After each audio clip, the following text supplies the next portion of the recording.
opening day, and this season feels different. When you're coming off the success of last year, the 50th season in franchise history, and then we also looked over at Victory, such a classy move to honor the final season and 41st season for our Rhys broadcasting this amazing franchise. So I thought that was a really cool move by Dan Wilson to do that. But at the same time, as he looks over at Victory, I'm a little emotional because I probably should have looked over there today.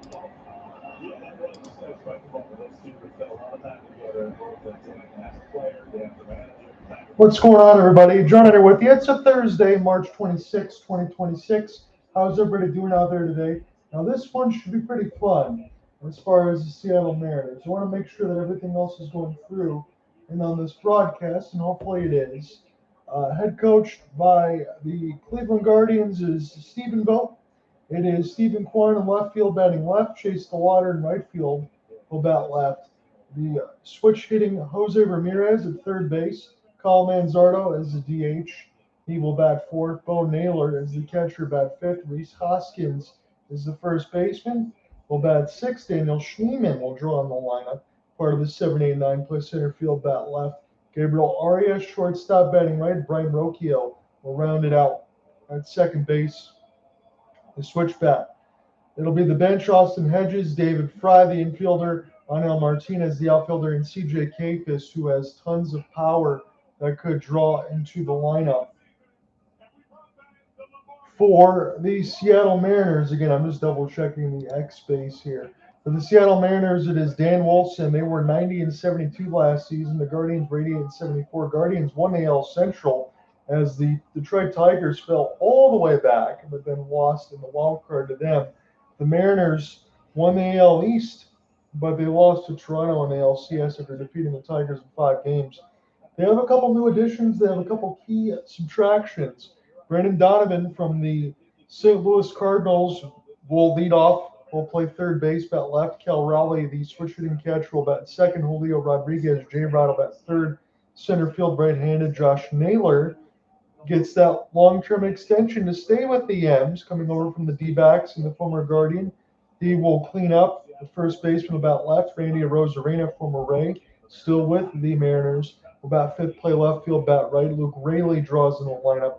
Will play right field, the lefty bat. Dom Canzone will DH, lefty bat. Cole Young will play second base, bat left, and Leo Rivas will line up the lineup at shortstop, the switch hitting bat. Again, no J.P. Crawford. His shoulder injury is going to leave him out for a week. The bench is Mitch Garver catching, Ryan Bliss in the infield, Rob Refsnyder in the outfield, who's celebrating a 35th birthday, and Victor Robles, the outfielder, the right-handed bat as well. It's going to be Tanner Bybee versus Logan Gilbert. Logan Gilbert is going to make his second straight opening day start. 7 innings pitched last year, 2 hits, 1 run, 8 strikeouts, no walks. He was absolutely dominant then. He is coming off of a season where he was just 6-6, 3.44 ERA, 103 WHIP, 131 innings, 104 hits, 50 earned runs, 20 home runs, 31 walks, 173 strikeouts. Wants to get back to throw more innings. He features a 4-seam slider, split, occasional curveball, but pretty much a 3-pitch mix, up to 95 miles an hour on that fastball, down to 81 on that split. When we get back into the starting of this play-by-play, I'll bring it back up.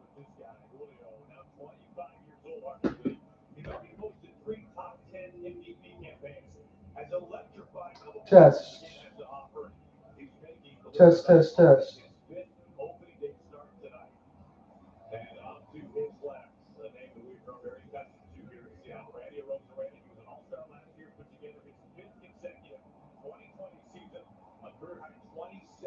We'll be able to check that when I load up the X space.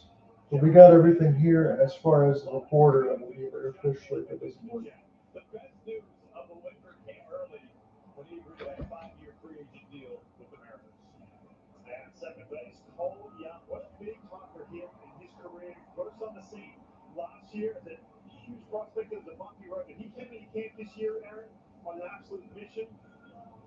A chance to take ownership of that second base. Hopefully Cooper will be able to give clarification as far as whether or not he can hear me, because the purple underneath the host portion of the X space is not going. I've muted and unmuted the mic. I think we're good on the YouTube side once that gets away as well. So no worries. Once we get underway, I'll be able to take it all the way through as we usually do.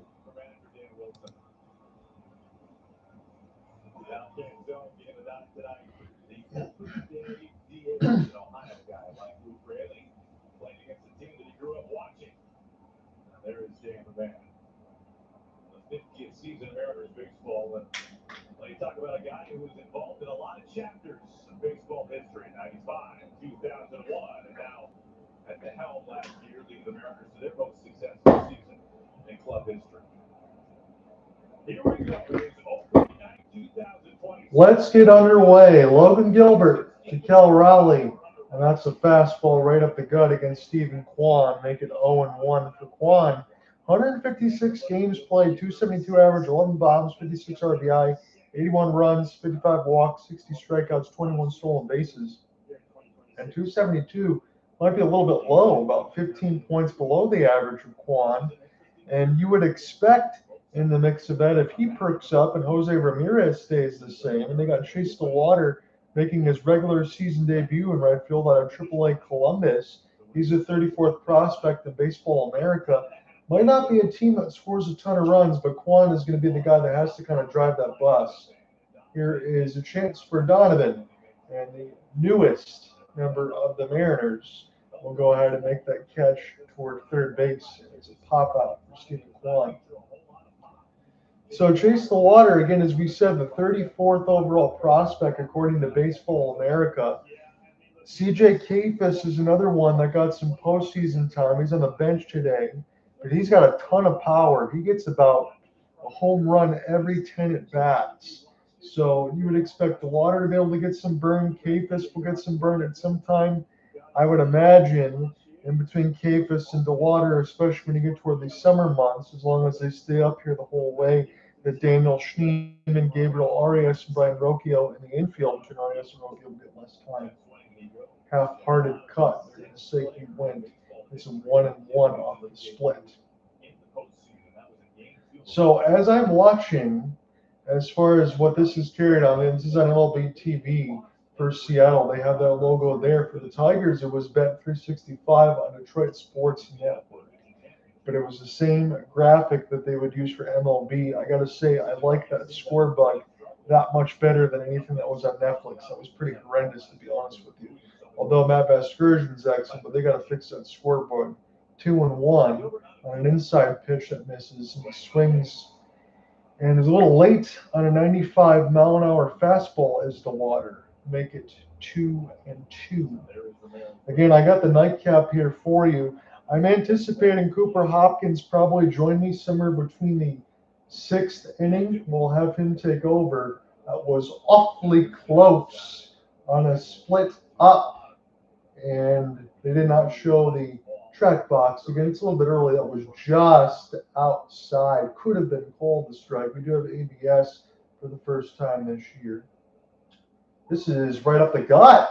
This is crushed toward right field. We're going to take it toward the wall. There's a jump leaping attempt and not going to get it. Is Luke Raley. Welcome Chase DeLauter to the show. His first at bat of the regular season is a tank, just barely across right field, but it gives the Guardians 1-0 lead.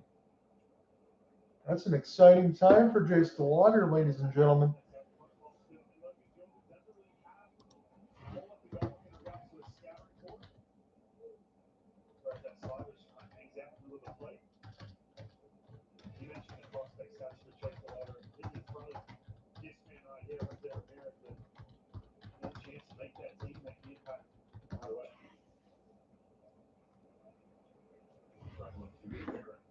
Had to make sure I put that in the notes. Luke Raley, they showed his jump, and that was just over the railing. Barely got out at 354, but it is a tank in his first regular season game for Chase DeLauter.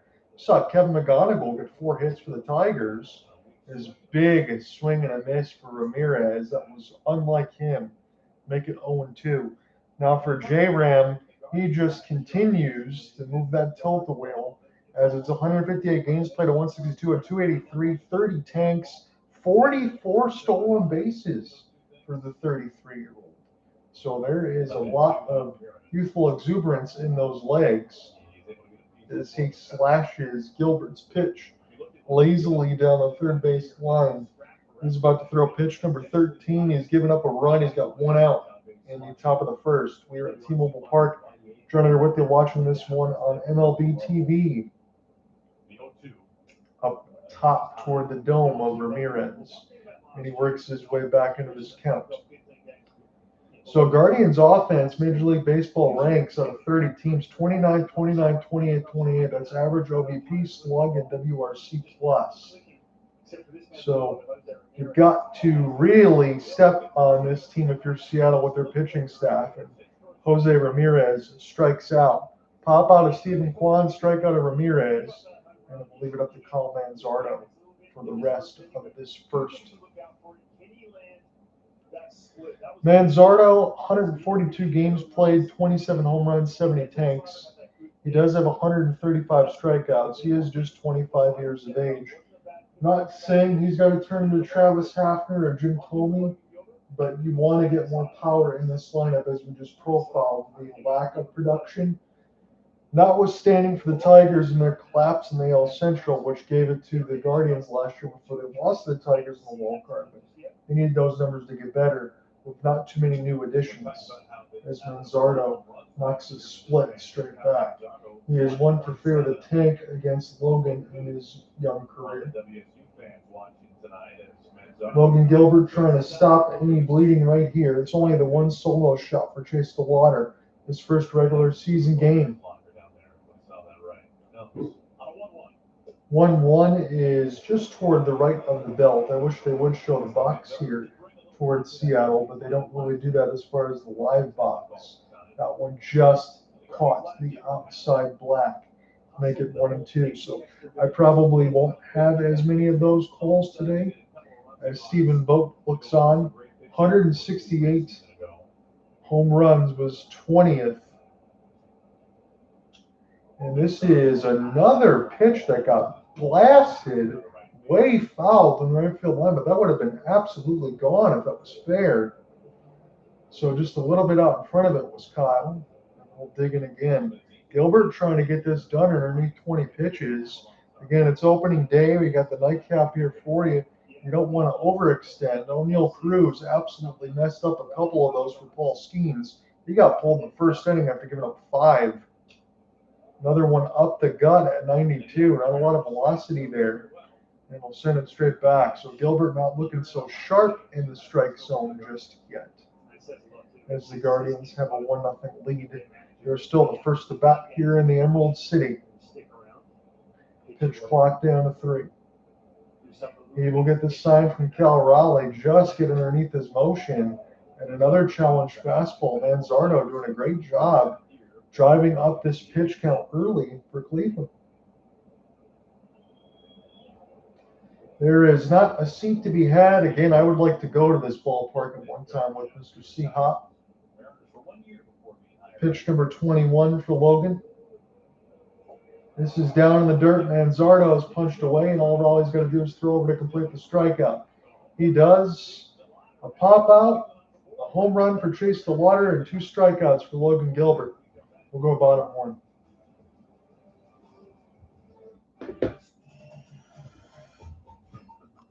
Galaxy for $0 at Verizon, and you still get a search with Google just like a whole new book.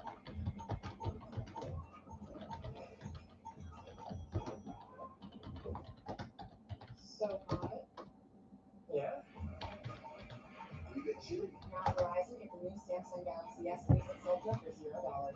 No trade-in needed. Forgot about the shoes.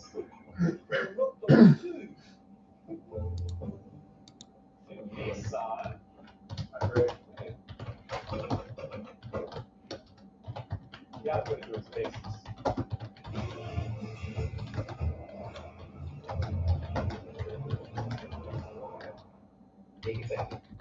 Hurry into the Nissan Now sales event featuring Road, Pathfinder, and Frontier. Nissan, #1 in new vehicle quality. Now get 0% APR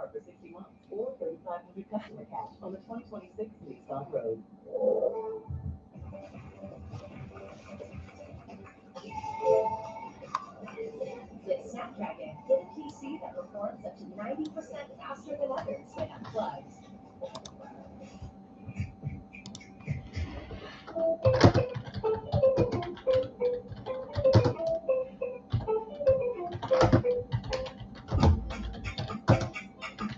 Opening week is brought to you by Vanguard. What a gorgeous early evening. Sunshine today as the Mariners begin the season with Brendan Donovan. One of the key acquisitions for the ball club this offseason, a lifetime St. Louis Cardinals. Surge your update. Chase DeLauter solo shot. Cleveland wins 1-0 as we go to the bottom of the first. I'll throw those up there. We got a story. I don't know how long it's going to be. It's going to be a very late game. Take care of what we can.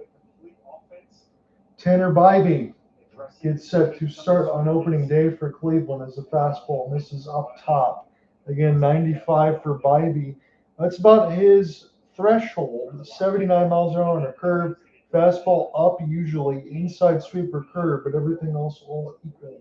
He was 12-11 last year with an ERA of 4.24, and the hard hit rate was about 115 miles an hour exit velocity off the bat. So when he was getting squared up, he was getting absolutely rocked. Inside on a sweeper, make it 2-1. Doesn't even need to back off Donovan, nothing to think about. He had spent 3 seasons with St. Louis, 287 last year, 10 home runs, 50 RBI. That's really good for a leadoff hitter. And that's what Dan Wilson's going to like to do is this fastball misses way high. And Donovan's got count leverage early here in his Mariners debut. Like I asked Cooper before, I wonder if everybody gets a free Nintendo Switch too. But again, you got that T-Mobile offer. You got that one done from MLB TV. Donovan hits it hard. Is this going to stay fair? It goes off the pole. Home run for Donovan. We are tied. Right field.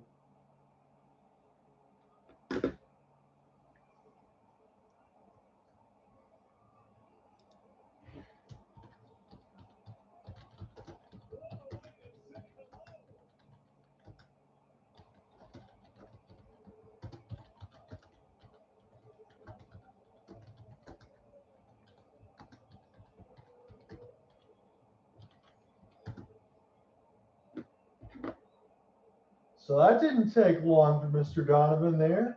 You got a full count leverage. He gets to grab the trident in the dugout. And I'll leave it up to Cal Raleigh. Cal Raleigh with a giant swing. And this one will go foul, but that one had the distance as well. Little home run derby possibly starting here at T-Mobile. As Brendan Donovan was able to wait on that pitch nicely. And when Bo Naylor looked up off that camera shot, it was already gone. As 0-1 is a curveball way out of the crouch for Naylor. And it's 238 home runs for Seattle last year. MLB ranked 3, but again, Cal Raleigh had 60 of those. I don't anticipate Cal, and this isn't a poke at Cooper when he does get in here at some point, probably to the 5th or 6th inning. I don't anticipate him hitting 60, but I would say at least you got 40 as the lowest with 100 RBI. He had 60 and 125. I'm at least going to give you 40 and 100. I don't think he goes below that, but 60 is a little ridiculous. 2-2, they're going to say he went on an off-speed pitch. He played 159 games last year, 162, and I think 3 of those might have been maintenance days. He was completely healthy all the way through, slugging .589. 2-2. This is a snapdragon of a curve, but that misses low. Making another full count. Back-to-back full counts here for Bybee in the first 2 batters of the ball game for Seattle. Julio Rodriguez is going to be next.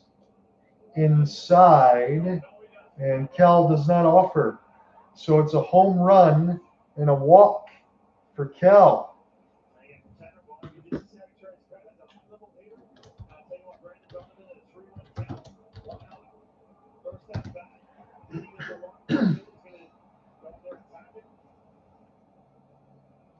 Julio Rodriguez is going to get set to step into the bat rack again. Another one of those guys that pretty much played every single game.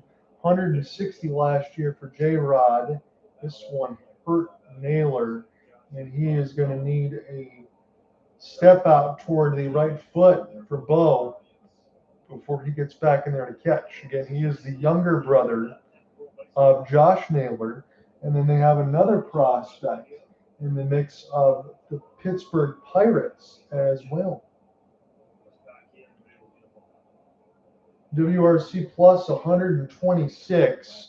Again, that's balls smacked in play, walks, everything else in the mix of it. Julio Rodriguez, a 25-year-old, 267 last year, is a superstar. We said that last year, and he still is. Did he offer? And they're going to say another check swing, no. Make it 1-1 on a sweeper toward the back left leg. Josh Naylor would be next. We got Cal Raleigh at first on the walk, and Brendan Donovan's already had a solo shot to answer Chase DeLauter. And the first disengagement for Bidey will be used. We'll put Cal back, who only had a tenuous lead. Again, as we said for Seattle, watching this on MLB TV, they do not have the box track for balls and strikes, so we're going to have to just do the best I can here for anything that is borderline. This is a curveball that was up top, and we fouled straight back and amongst the catcher screen, make it 1-2. For Rodriguez, another one of those guys that also had a ton of steals. He had 30. Cal Raleigh had 14 last year, too. 3 of 9 against Bybee, all singles. 1-2 pitch he's waiting on as Bo Naylor gives the sign. He wanted it up, and that fastball, according to ABS, they're not going to call that as much this year if it's 4 or 5 inches off the plate. But that fastball, it was a little outside. Anything high probably won't be called. And Julio Rodriguez couldn't hold up. He was susceptible to the high fastball, and he got bit there. And it's the first out of the bottom of the first for the Mariners. Josh Naylor is going to get a hell of an ovation because he was phenomenal last year. 259 batting average, 20 home runs, and 92 RBI. He is an absolute threat to get to another 100. And he's going to pace this offense now that Gino and Jorge Polanco have left. Curveball up top does not get the call. Make it 1-0. Try to back him up to Josh Naylor, but Bobby couldn't get the call. John Hunter with you, watching this one on All Day TV from the Emerald City. I'm anticipating being joined by Cooper Hopkins probably about the 6th inning. I'm going to carry you all the way through until then and probably hand him the reins, at least for a couple innings. Try not to blow his voice out, but I do have a Sharks call that I got to get taken care of tomorrow. At least monitor the stream, and then we'll see what happens with them over the next couple of weeks for my semi-pro hockey. So another inside fastball, and it's 2-0. Bybee has not been particularly sharp. Didn't start that way for Logan Gilbert either when he got bit by Chase DeLauter, making his regular season debut. Only played a couple games in the playoffs. Dan Wilson's squad looks on in a tie game. Nowhere close. Inside on the back foot to Naylor, make it 3-0.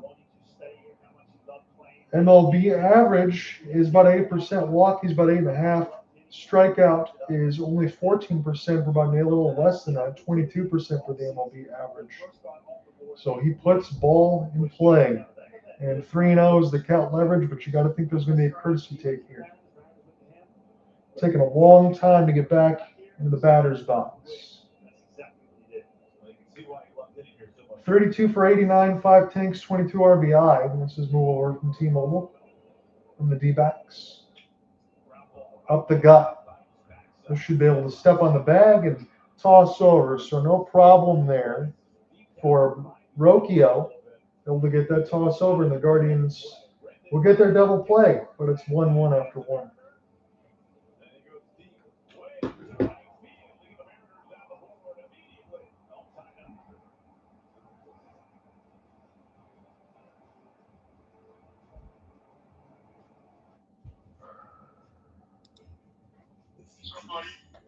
What's going on?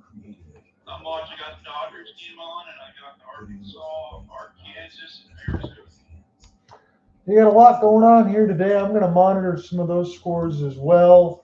And I know tomorrow I got to pull double duty and monitor the Wolverines and Spartans. So see what ends up happening on that side for the NCAA. I saw Purdue just beat Texas 79-77.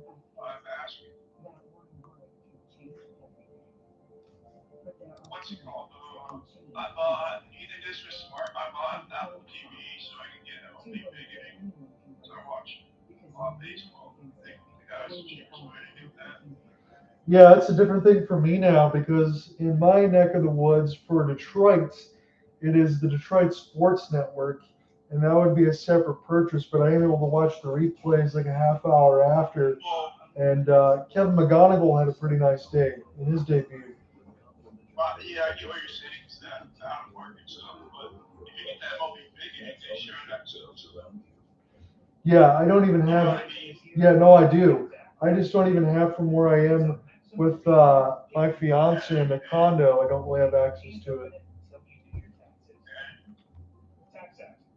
But I will probably have to check out highlights for the most part locally. I'm not buying that. I usually each year I get the package this year. It's $150. Yeah, it really does add up. Like the only way I was able to get any of this stuff is because of T-Mobile and the free redemption. So Yeah, that's pretty good. And that's one time I wish I had T-Mobile. we'll get back into this play-by-play in a second. I'm just gonna write this down in the notes.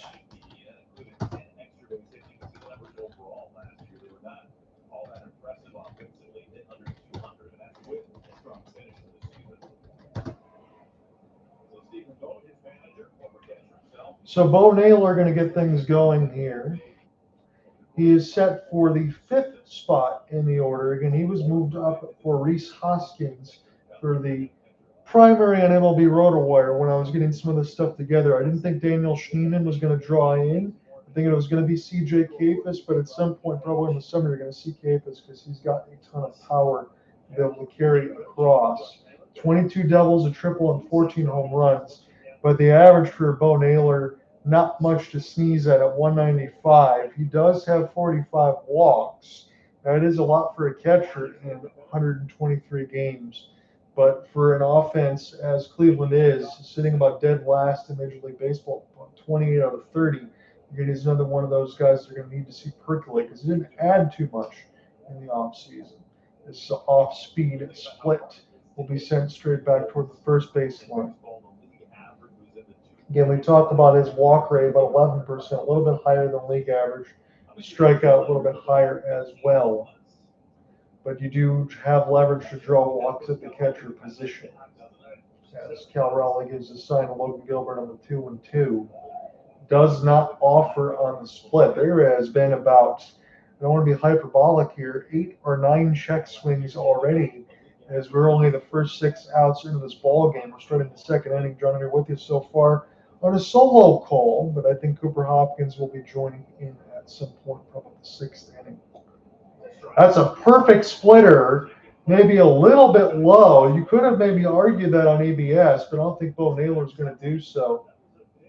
That was probably 1.5 inches off the plate, but he did not elect to challenge. Again, I have not been able to watch that live just yet. This is the first game from opening day I'll be able to call.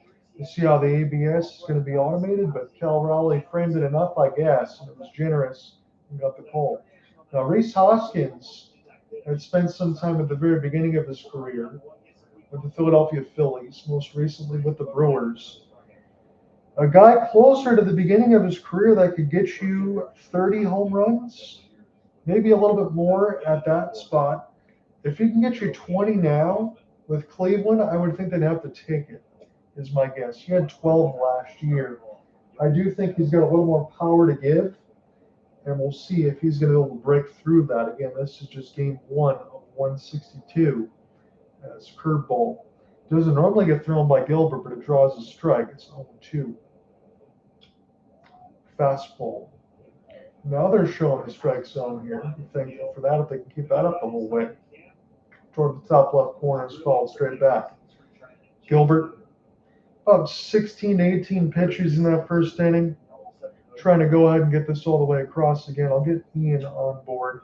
That is slapped fair down the first base line. Arena's got to play on the hop, and Rhys Hoskins not played a foot, but he should be able to walk in for a double. So a double here for Rhys Hoskins, and that'll bring it up to Daniel Schneemann.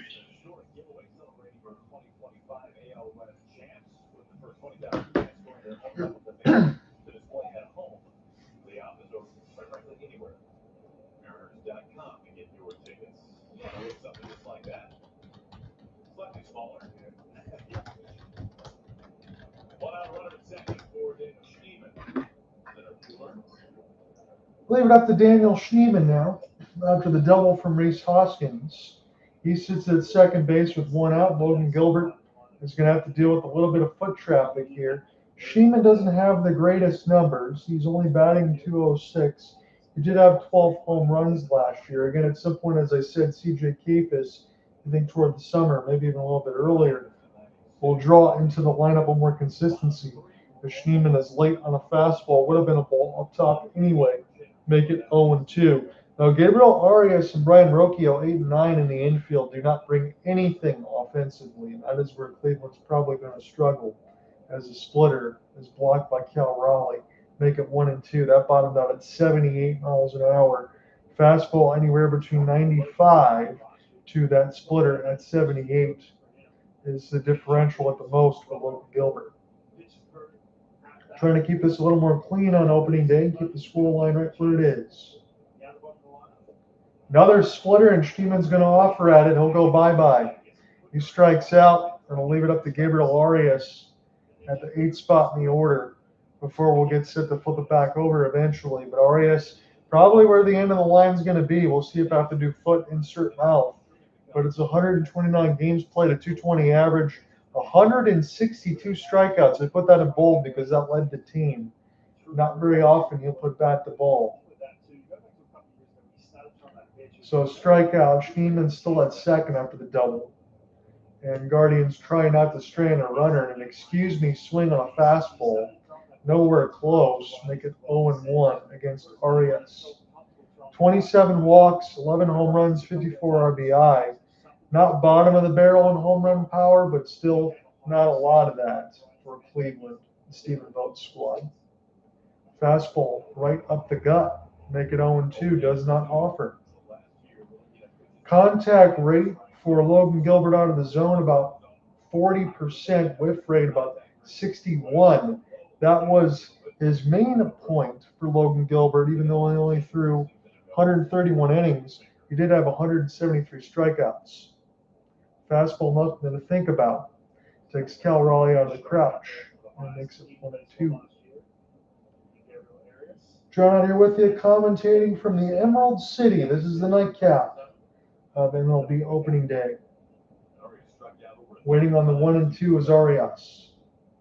And not before Logan Gilbert will use a disengagement. Continuous lead there for Hoskins. I said Schneemann earlier. I apologize. He was the one that struck out. Rhys Hoskins has the double. He's at second. Pitch counter down to 1. Inside fastball, a hair high. Make it 2-2 as Arias still stays alive. That was a stone cold take there, and a pretty good one, to be honest with you. Gilbert about to throw pitch number 41, so not as economical as he'd like to be. Fastball is right down the middle. Leo Rivas has to play it off a bounce, but he'll get it to Naylor. And Cleveland goes quietly for the first time. Mariners at the bat rack, bottom 2. We're tied at 1. Mr. Genji, how are we doing? Good, Mr. Odd. I saw that Tigers had a very, very successful first day. And it looks like Mr. McGonagall is settling right into the Major League roster. I was going to ask you that, Ian, because I heard from Dan Dickerson, who's our radio play-by-play. Jason Minetti had the national game, so he was doing the Dodgers today. But they said McGonigal was the #2 prospect in all of baseball, and he had a 4-hit day. Yeah, that is certainly a good piece of hit for sure. But if we look,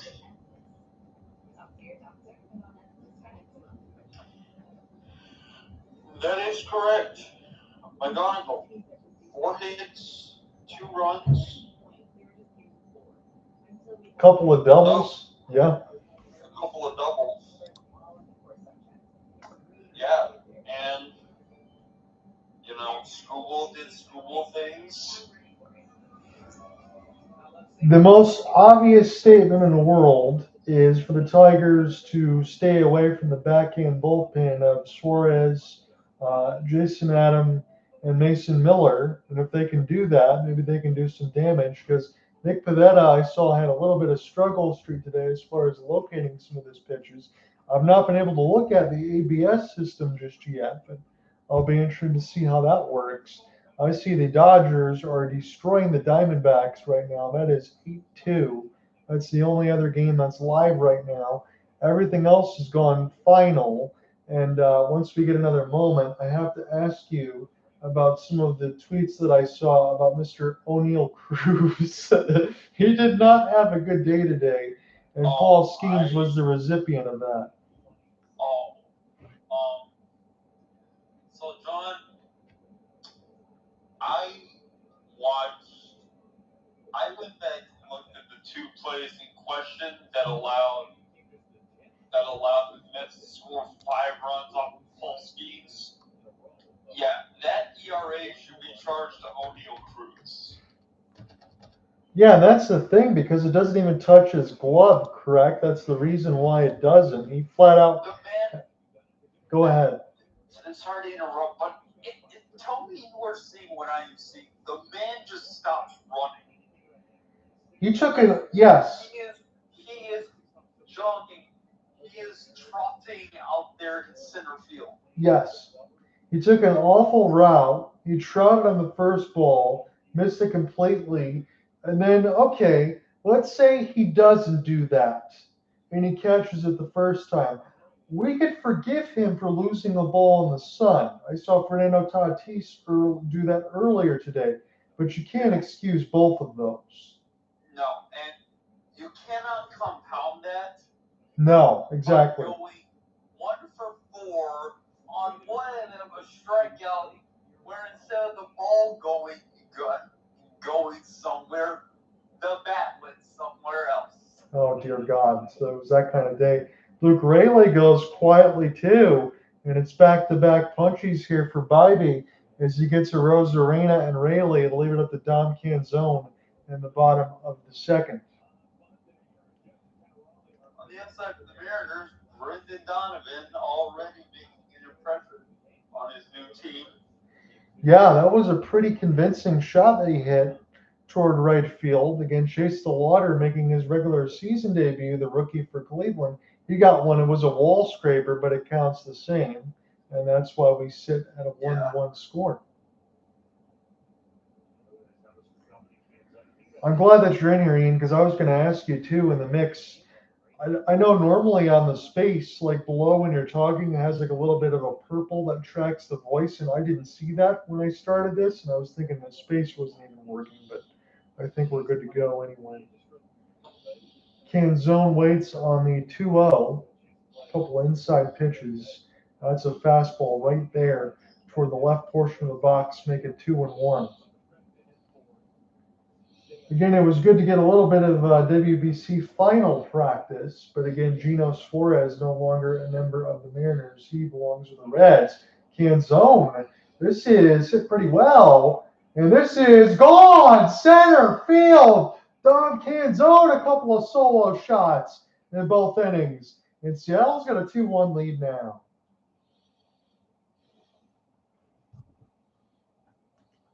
So a couple strikeouts been responded by Dom Canzone.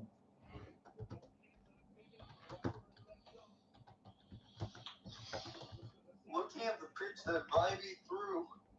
Wasn't necessarily a bad one. It was low, a little, it still caught a good amount of the plate, but it wasn't down in the middle. So I guess Canzone Canzone just had the right angle. Yeah, two of those right now. The Triton's already been used 2 times in both innings. Career highs last season in average, home run, and RBI. And I was going to say for Dom Canzone, and I've turned to go through my notes, had that bowled in 82 games, he hit 300. He was former property of the Snakes and the Arizona Diamondbacks, but again, good average guy, able to bring that in. You think about it for the rest of Seattle and their management, for who they have in Cole Young and Canzone, probably reasons why they didn't have to bring back Jorge Polanco or Gino Suarez, especially at a higher payroll, as Cole Young swings and misses. Go ahead. I remember, well, if I had to make a guess, I'd say Canzone was part of the return for one Paul Sewald. Absolutely. You are 100% correct. Ooh, strike 3. Beautiful pitch. Curveball a little bit low, but again, that's not being used. Mariners couple solo shots in both innings. They're back up top 2-1. We'll go to the third. By the way, this Chase DeLauter for the Guardians, is he a rook? Yes, he is, Ian. He made his regular season debut tonight. He only had a couple of playoff games last year. Well, then. Does that work like how hockey works? They have the following season ends, they can play actually next season. Very good. Yeah, because as soon as you hit a certain amount of service time, that's the only way that you even count a year, correct, Ian? So he's in rookie standing right now, and he's going to be able to have some fun, I think, with this offense. Him and CJ Capis will have to drive in some runs alongside Kwan and J-Ram. Gotcha.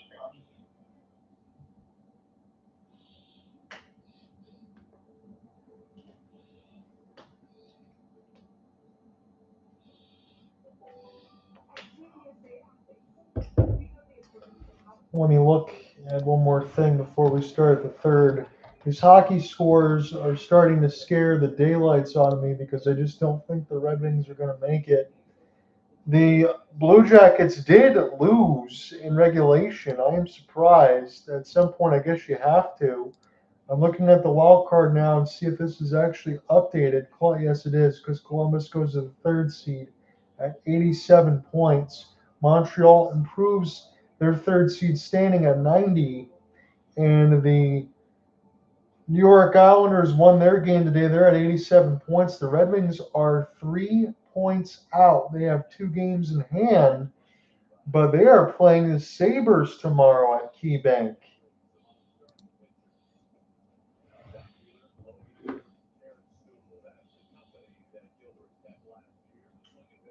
Rocchio will be the last line before they turn over the lineup for the first time for Stephen Kwan's squad. And I think as we look across, they're just showing on the left portion of the box underneath where the scores would be. Those 2 white boxes are the amount of challenges that you have. Both teams still have 2. They have not used one. I figure I would throw that across the clarification for the first time, because a couple of years ago, when Cooper did join me at the very beginning for Seattle's opening day, that was the first time we had the introduction of the pitch clock. So Major League Baseball trying to be a little more progressive, speeding the game up, making sure it's called correctly. Again, for the ABS, if it's not inherently called out, probably aren't going to see it. 4-seam split, cutter, slide, curve is the mix. And a lot of that today is fastball splitter, about 60% of it. 1 and 2 is a miserable swing and a miss on an off-speed pitch, and Rocchio strikes out, and that's how we start the third, 1 down. Yeah. Oh, important note, John, about those ABS challenges. Mm-hmm. We learned this today. As you get 2, but as long as you keep getting them right, you get to keep them, correct? Challenge any number of calls. Absolutely. I like that. So Thank you for that, because I'm getting familiar with it as well. As we continue to call more of these games, it'll be pretty much next to nothing as far as getting used to everything. They're showing Logan Gilbert's mix in terms of all the way around the zone. Again, the four seam a little bit higher that he wants in the strike zone, but everything else, no problem throwing for strikes. As Kwan is quickly down 0-2. Logan Gilbert not messing around with him. Kwan doesn't have a ton of power, but he's got elite back to ball skills like Luis Rhys. He will not strike out very often, but he's up against it here, and we'll see if he's susceptible on the 0-2. This one spiked in the dirt. Actually will bounce back off the dirt into Raleigh's glove.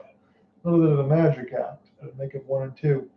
James Paxton was the last guy in 2018 to have a strikeout percentage of about 32%. Only Randy Johnson was better, the big unit, 95 and 97. So it is elite company for Gilbert as far as swing and miss stuff. And Stephen Kwan's going to take a strike looking. Again, as we said, doesn't happen for him very often. He only had 60 last year. And I think Kwan is going to use his challenge. That looked like that was borderline in the zone. That's in the zone. So he'll sit down. And I like this because you look at it there, you see it right in the box. They give you another look. You see it quickly, and then you move on. So there really isn't any time to waste. You get your challenge, and it's done within about 5 seconds. I like the pace for that. Make sure I mark that in my notes. You know, I have a feeling that the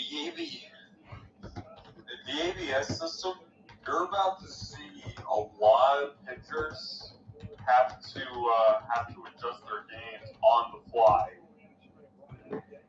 I agree with you, Ian, and I was told from the Tigers broadcaster and Dan Dickerson as far as up in the zone. Usually those high strikes will be called maybe 2-3 inches off the plate.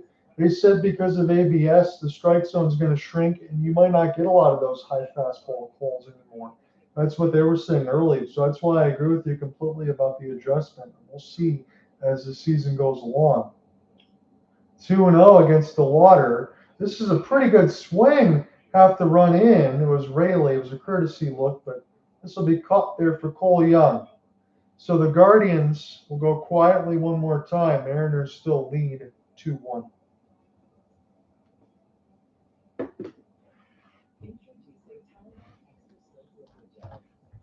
Man, going back to Detroit's absolute rout of the Padres, this just goes to show you that, look, when it comes to the overall, just the overall season, yeah, we all look forward to the trade deadline because AJ Preller is still the general manager of the Padres.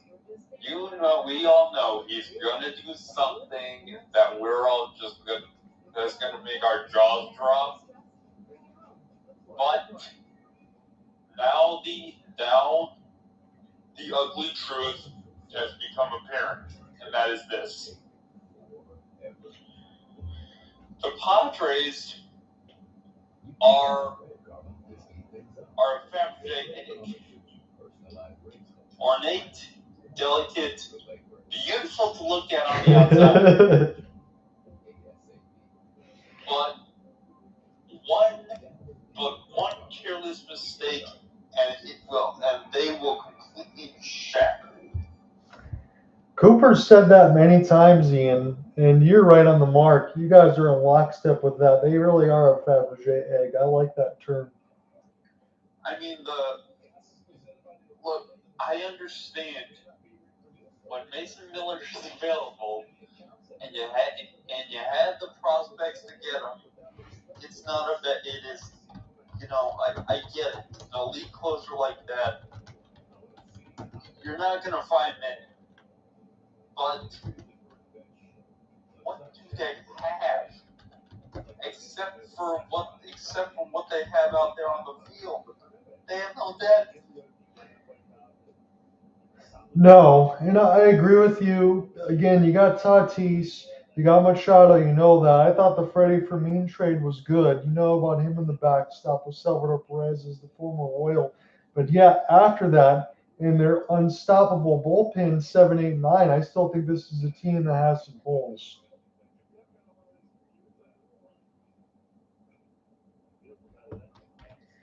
I thought you were going to make the mention too about the Padres and making some moves as Rivas will pop this one up. Should be no problem there for Arias, who makes the catch, and the Mariners are the first out of the third. I thought you were going to mention maybe that they might go after Tarek Skubal at the deadline because we're still wondering what's going on with him. Again, he won his arbitration case and he's going to be here. But once we get closer to the end of July, then Tigers fans are going to wonder what the heck is happening. I saw in some of those prognostications for the Tigers that they're saying they're going to be a meddling 500 team. And someone said when they trade Skubal, they'll be able to go on a run, make the playoffs, and win the World Series. I thought that was the most hottest take I've ever seen. Here's what I will say. I won't ask because I know what your occupation entails. I won't ask too much for your opinion, but because I have no connection to Detroit whatsoever, I will give my honest opinion about Chris Elliott right now. Do it.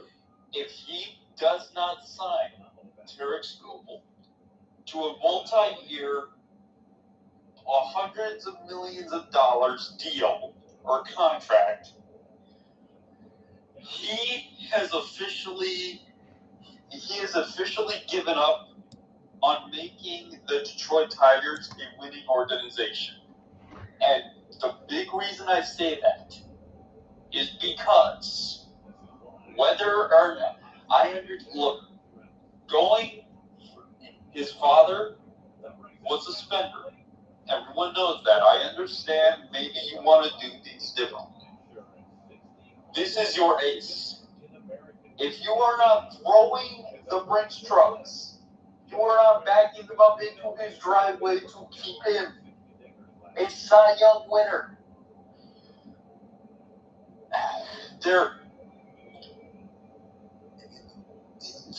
I don't care how much money you've spent in off season to make the team better. If you cannot keep your ace, you're a skinflint. I'm going to say this as Cal Raleigh takes strike one. Let me get through this at bat here because it looks like the Mariners will go quietly. Then I'll give you my rebuttal because I'm not going to disagree with you. But I do have a smart-ass comment that I want to throw across as far as Detroit sports because I'm thinking about it right now. As Raleigh misses on a curveball, make it 0-2.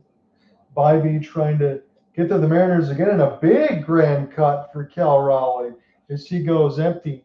It's 1-2-3, go the Mariners in this third. I'll mark this down and then I'll give you my take. And now, what I'm wondering here for Illich, because you made all the right points for Chris. Again, you got the brand new sports network. Again, the 365 bet is all over the screen. But I'm wondering if Steve Yzerman is hoping that Chris Illich and Tarek Skubal don't come with the deal and say, oh, if they don't sign Tarek Skubal, well, then I guess I have no money to make the Red Wings better. Oh, my luck, rats. That's what I'm thinking. Well, think about it. Unfortunately for Steve, the NHL has a salary cap. Yeah, and the salary cap's going to be going up again for the next 3 years, and the Red Wings aren't even close to the ceiling. They can go get Jason Robertson as long as Jim Nill can make him available and they work out the RFA. They could pay him $15 million, and that wouldn't even break the bank. Yeah,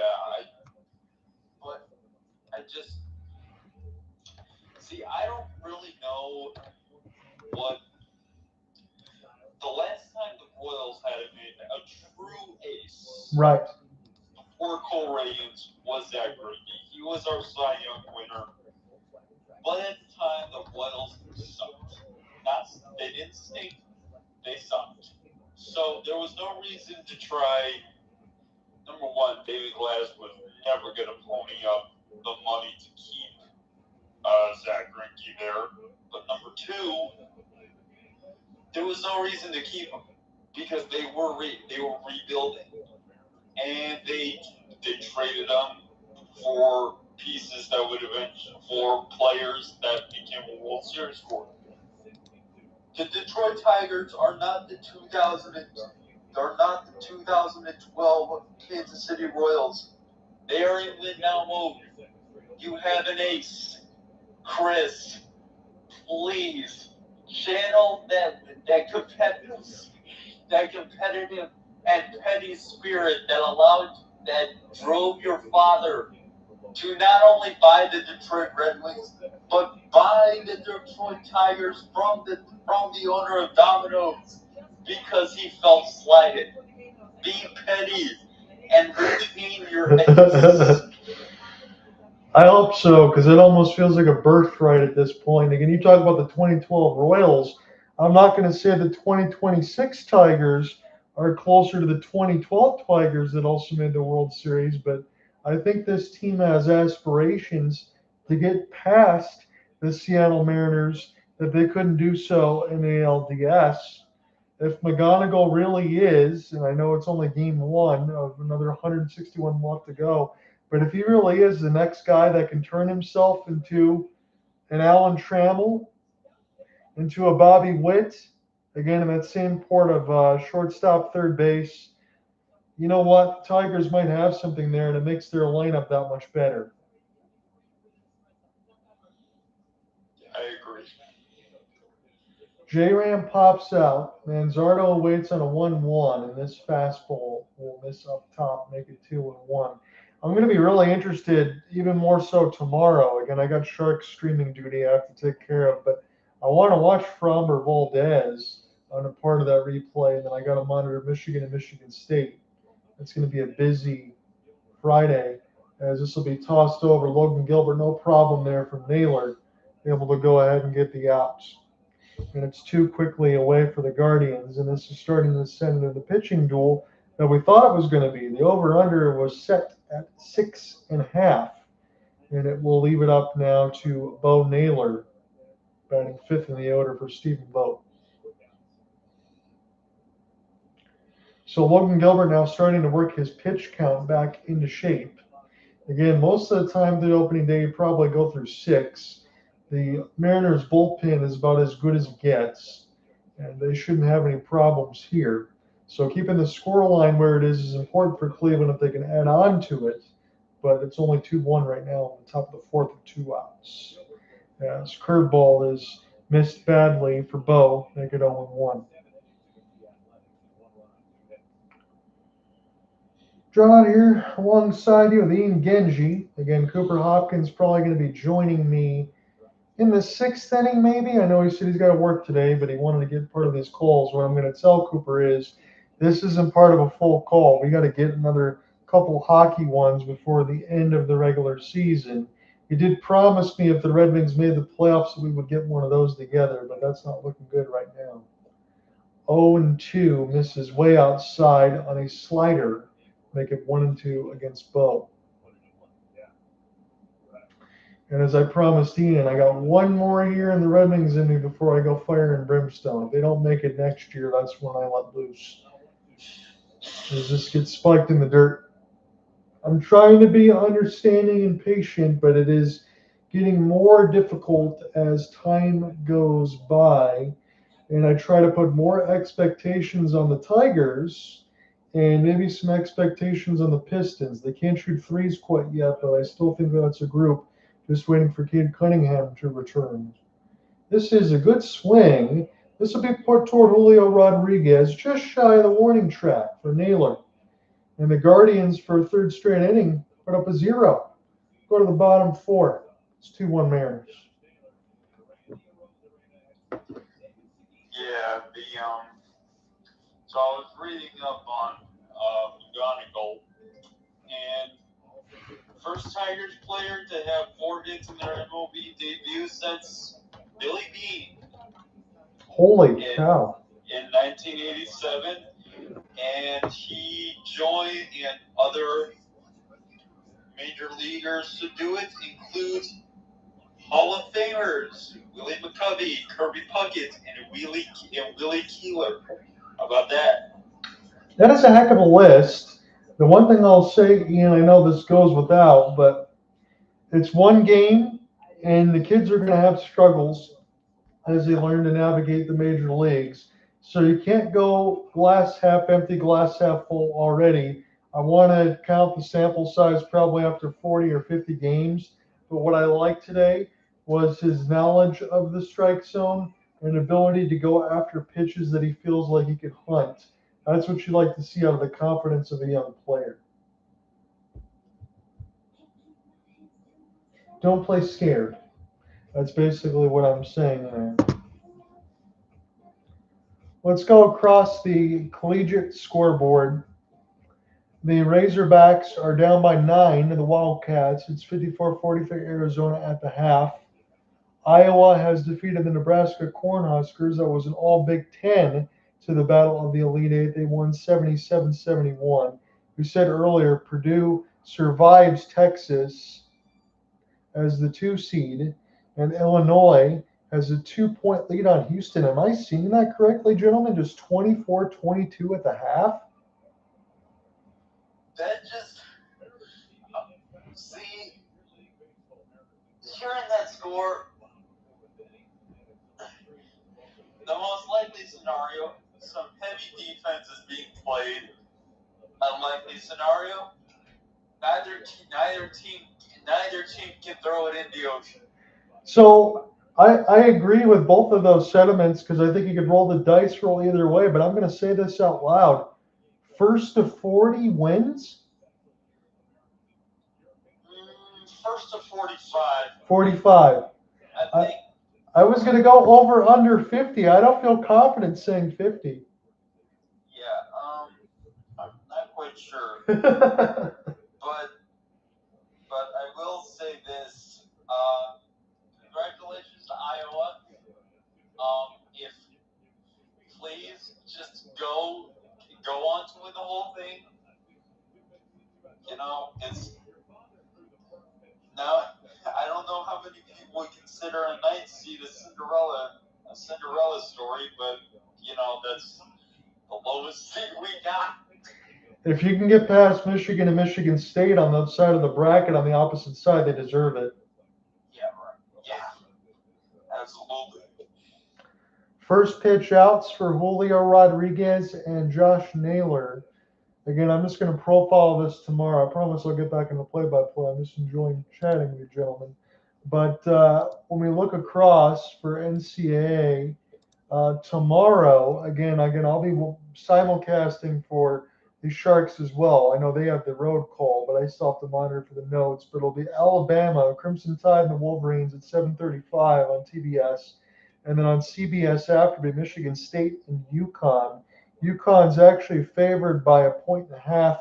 Michigan spreads went down, but they're still favored by 9. So looks like Michigan should be able to pull out ahead, but Michigan State, they are on the opposite sides of the bracket. It is certainly possible as the Rose Arena flies out and Seattle goes 1-2-3. It's possible that the Wolverines and Spartans meet for the national title.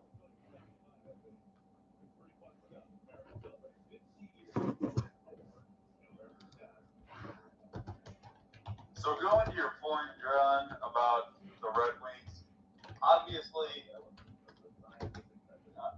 I want the Red Wings to make playoffs within the next two years because I know you're a passionate Detroit sports fan, and really when the Red Wings are in the playoffs, you know, crazy things tend to happen.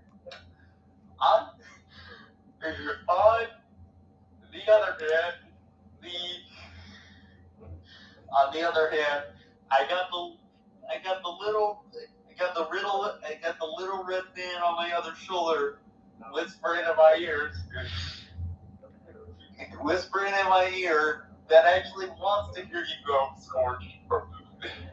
I'll be honest with you. I will make sure if that day comes that I will do my prep that I usually do. We probably will have to revisit the Ken Holland Museum of Hell after the departure. But after that, if we go even 60-40, the 40 part would at least be blame on Eiserman at that point. I'd have to go scorched earth on both. I think that that's my only right to do so. And if I didn't, it would be completely unfair. That's true. Oh man. I'm going to see if this updated right now for the Sens. It did not. It says loss. It should be overtime loss. I believe the Sens now have 87 points with their OT loss to tie the Islanders. So they're on the outside. I thought they have 86. They have 86 now. Maybe they're still at 86. I was just waiting for this to update. This is Rhys Hoskins again has a single. He answers his double to start the fifth. But I will monitor that. The Kings have a 2-0 lead on the Canucks, who have already been eliminated probably 2 weeks ago. And the Kings are one of those teams that are, I can't believe I'm saying this, 28, 25, and 18. 18 overtime losses. That's going to be one of the reasons why they don't make the playoffs if they don't. Oh my lord. Yeah. Hey John, I got a question for you. Is there a scenario where, because whether or not Detroit, I don't think Detroit's making it this year. I think there's been too much roster turmoil. There's been too many miscues. I don't think they're making it this year. Hope I'm wrong.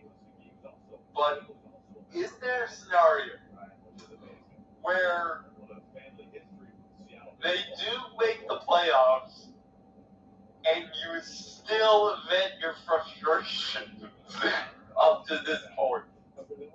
Let's say it like this.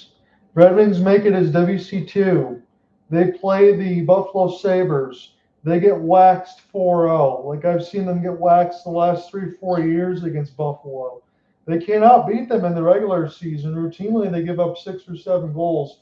I will lose my voice by the time I get to game 4. I will cover a couple of those games. I'm going to start probably game 3, game 4 at LCA. I will make sure I do the home games, but I won't have a voice by the end of game 4. That's going to answer your question. Split the gap, does Daniel Schneemann. As this should be able to walk over, and Rhys Hoskins got a late jump. But yeah, he goes over to third, and Schneemann's got a second. So runners at second and third to begin the fifth for the Guardians. That was an off-speed splitter that was a couple inches off the plate, and Schneemann went down and got that baseball, and he put it toward the 376 left field corner portion.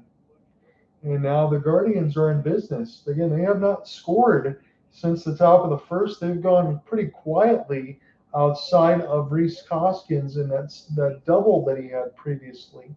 Now a single and a double for Schneemann. Runners at second and third with no outs. Gabriel Arias and Brian Rocchio are easy to get through, but this is one of those situations now for Stephen Vogt's squad at 8 or 9. I'm not going to say suicide squeezing for a run, but you got to at least be able to get a sacrifice fly to get it deep. You got to get it 2-2. 0-1 against Arias. At third is Hoskins. At second is Schneemann.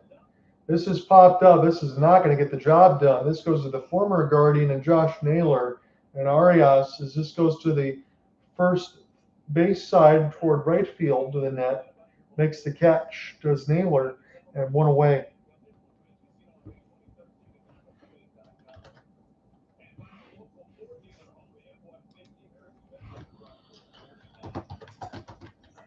So John, we were not covering sports games together back then, but back in 2023, there was a moment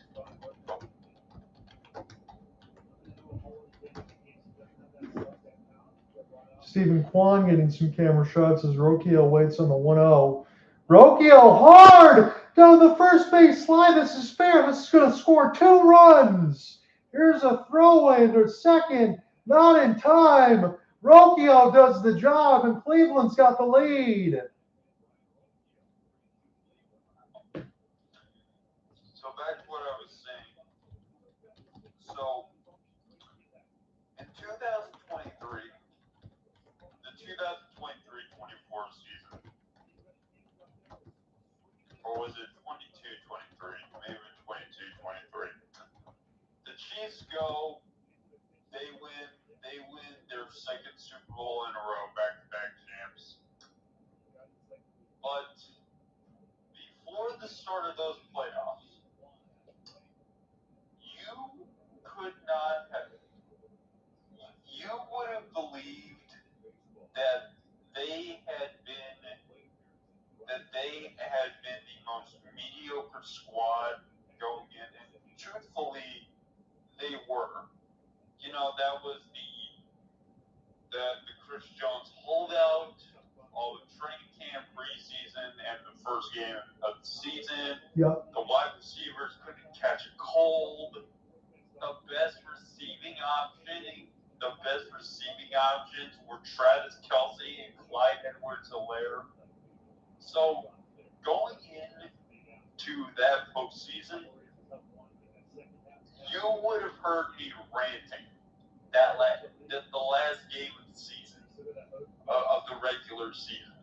Now, they go on to win the Super Bowl, but leading into that, oh my Lord. I guess it goes to your point, Ian, that you never know what can happen for some of these teams. But I'll say in between the rest of ours, especially for mine, I think we already have the book on everything in Detroit. I will say for Kansas City, though, for the Royals, I really like where they are right now. And I think the AL Central is still relatively open. I will never count Cleveland out the way that they always play. I think they always find a way to sneak in. But I like the Royals. I mean this in the most respectful way possible, but it is the only way I can describe you. Yeah. Cleveland is a cockroach. Yeah, they're the nuclear snake that doesn't die. Right, exactly. They're always there. I mean, seriously, they trade away Shane Bieber. They trade away a couple more pieces. They keep Kwan. They keep Ramirez.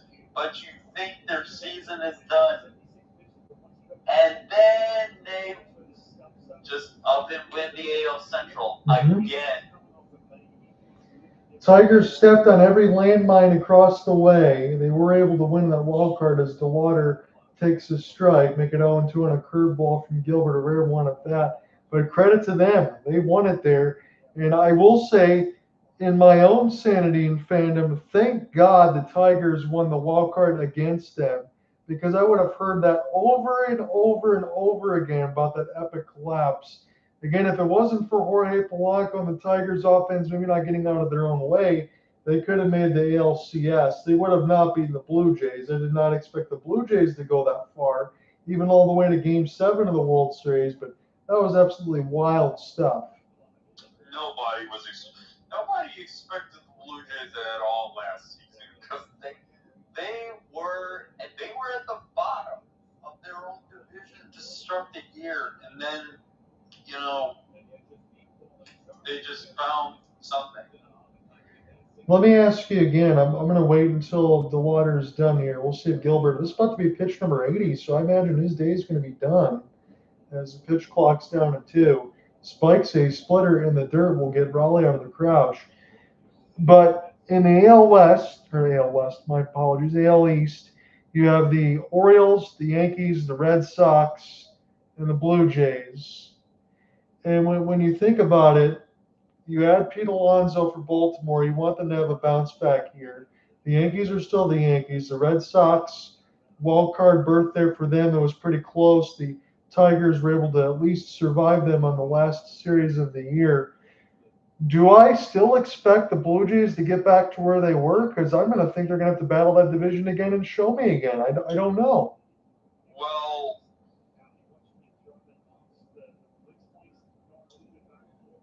Well, the addition of, I think it was Dylan Cease, they signed. They did add Dylan Cease, yes. Yes. So their rotation is better. I will say that. I'm confident that their rotation is better. And they have a Japanese guy that they brought over there that has pretty good prospect in their lineup. Although I'm curious to see how the subtraction of Bo Bichette will affect. Right. Bo Bichette is a big piece that went to the Mets, I believe, alongside with Polanco. Full count pitch here for DeLauter. Has already got a home run today. Got a runner at second, does Cleveland. And strike three. Logan Gilbert able to get out of it. He'd be in line for the loss, though. I think his day is going to be done. Mariners only have 2 hits, the Guardians 5, but they're both solo shots. They'll be batting in the bottom fifth down 3-2.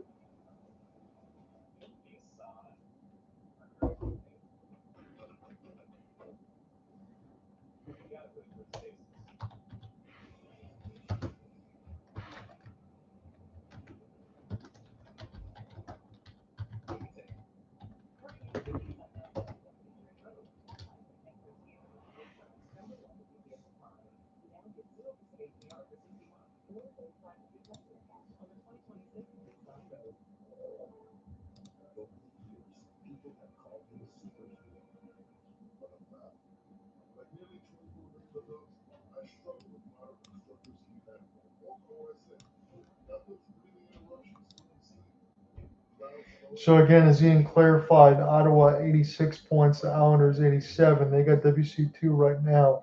Columbus on the edge of that. They're in the 3rd seed. Pittsburgh has 88. Carolina's on has the comfortability. They have the same amount of points as the Sabres do, is 96. Tampa could get there with the game in hand. Let's get to some finals for the NHL today. Man, the Calgary Flames are starting to play spoiler of late. They're up 2-1 on the Ducks.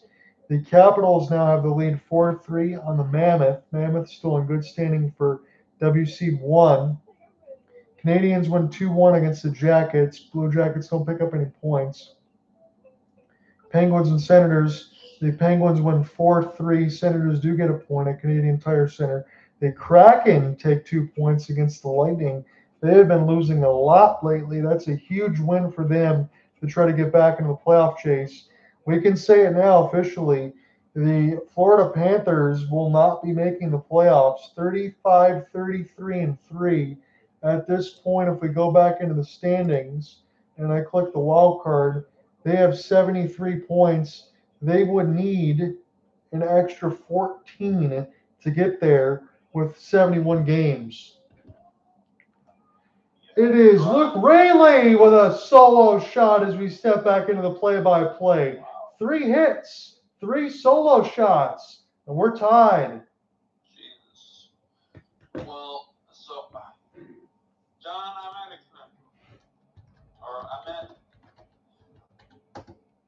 not a conundrum. I'm conflicted. Because right now, by all metrics, the team I primarily root for, the St. Louis Blues, by all accounts, they should be focused. The smart, logical, and quite frankly, tactical thing right now would be to not focus on winning and securing draft position for a potential franchise turnaround player. On the other hand, they just defeated the San Jose Sharks tonight. They have 71 points. The Nashville Predators have 77. They are not giving up, but I do not see them snatching the second wild card spot from the Predators. And even if they make it in, it's not going to make a difference. But I do appreciate the effort. But I just.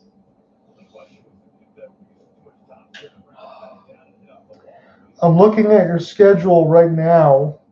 Again, you talk about the 2-1 in overtime against San Jose, and you don't have any more meetings against the Nashville Predators. So really, they're going to have to stop them from winning at some point. They're going to have to stop themselves because St. Louis has a back-to-back, April 5th and 7th against Colorado.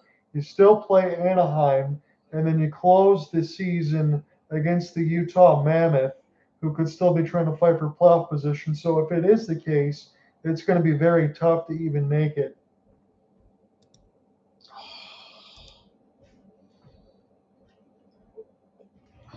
Curveball up top against Cole Young from Tanner Bybee, and it's 1-0. So 3 solo shots. Luke Raley, it is Brendan Donovan, and then you also have Don Canzone that has a 3, and then you have a Schneemann double, and then Brian Rocchio hits the 2 runs to answer Chase DeLauter. So some names you may or may not have on your bingo card today, but it's been a good baseball game so far as Cole Young takes a fastball, follows it straight back, makes it 2-1.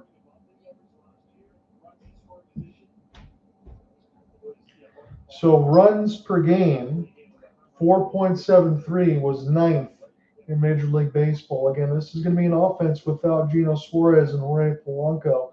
But Donovan's done well. Rayleigh's jumped in. Cole Young swings and misses at an off-speed pitch to the right, make it 2-2.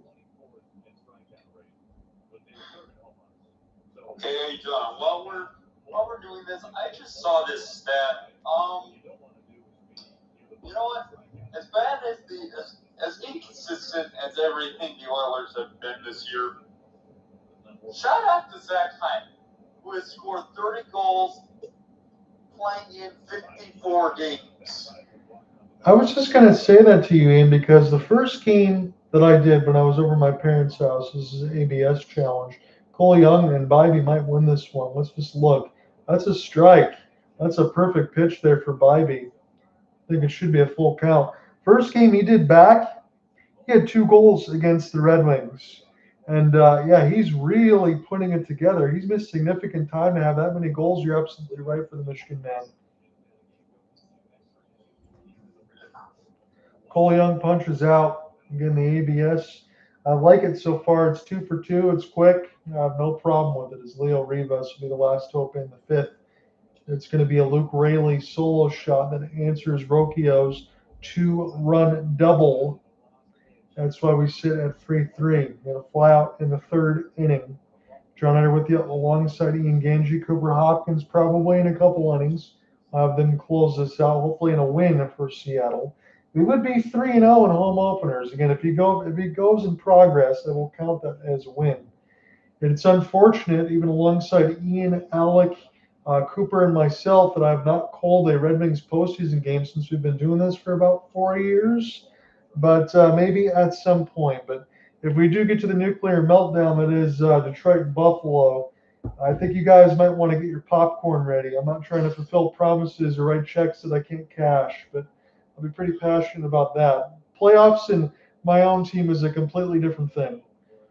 And if I can get more of that for the Tigers as well, I'll be able to do that this year, I would imagine, because we got the TV situation squared away.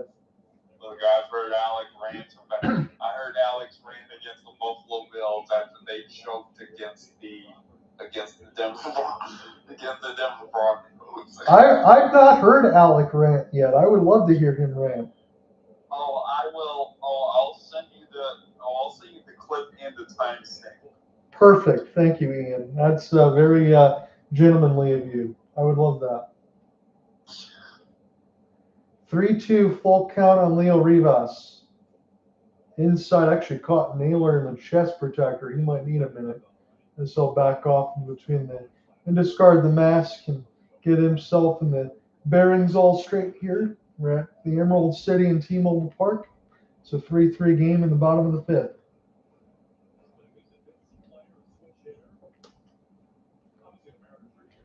Because I would say this in the nicest way possible. I think Alec Nava is the most consummate professional, even more so than any of us, because that dude's an encyclopedia. But to hear him rant, I think would do my heart pretty good, considering how professional he is. It's always good to let loose every once in a while. It is certainly something. You know what? I was just thinking about it. That, gosh. You know, I thought Ken Holland was injecting what we call the stupid juice into his bloodstream when he signed Zach Hyman to that deal. You got that one right. He did. Gosh, he sure did. Really did. I can't. I can find nothing to criticize about that now. No, the pitch up top, Rivas draws the walk, and I'll go back to Donovan here. And you know what I hate about the Edmonton fans or anyone else that says it outside of it? Well, it's only because he plays with Connor McDavid and gets in front of the net. So what? You get in front of the net and score goals. You got to get to the dirty areas. If it fits out well and he scores that many goals, it's the perfect fit. That's what he's supposed to do. This guy, he's had at least 30 goals in each season in Edmonton, correct? Yes. Yeah, I don't care. I don't care where they're coming from. The fact of the matter is, this is a 30-goal scorer on a team that desperately needs someone to score outside of McDavid and Draisaitl. And Draisaitl's not even on the ice now. Right. And here's my point. If you split JT Compher 6 times, you wouldn't even get 30 freaking goals. So I would take that all day long for Zach Hyman. We don't even have any secondary goal scoring.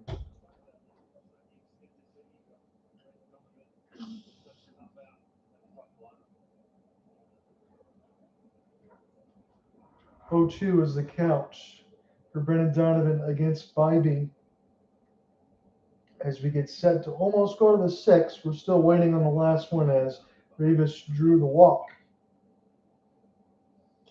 And Donovan, he's going to hit this one against the shift. Man, he's had a nice night. Rivas is going to try to work his way to third. Here's the throw. That one is late. And Donovan's going to coast in for a double. So he's got a home run and a double. He's fit right in the leadoff spot. He just got really the tail end of the bat. And again, the shift is nobody on earth on the third base side. There is nobody covering that bag at all. So if he is able to inside that pitch, he will get an easy double out of it, and he sure did. So Leo Rivas gets the walk, and then it's a double here that moves him over to third. You got Donovan at second, and with 2 outs, it is Cal Raleigh. It's been 3 solo shots for all of the Mariners' runs, and we'll see if Cal will get a courtesy walk to first base. The fans are continuing to boo. I think Stephen Vogt is putting up the fingers, but maybe not. It was just a bunch of booing here thinking about it as Raleigh swings and misses. So check what I said as it's 0-1. Bybee going to work his way through Cal Raleigh here, about to throw pitch number 75.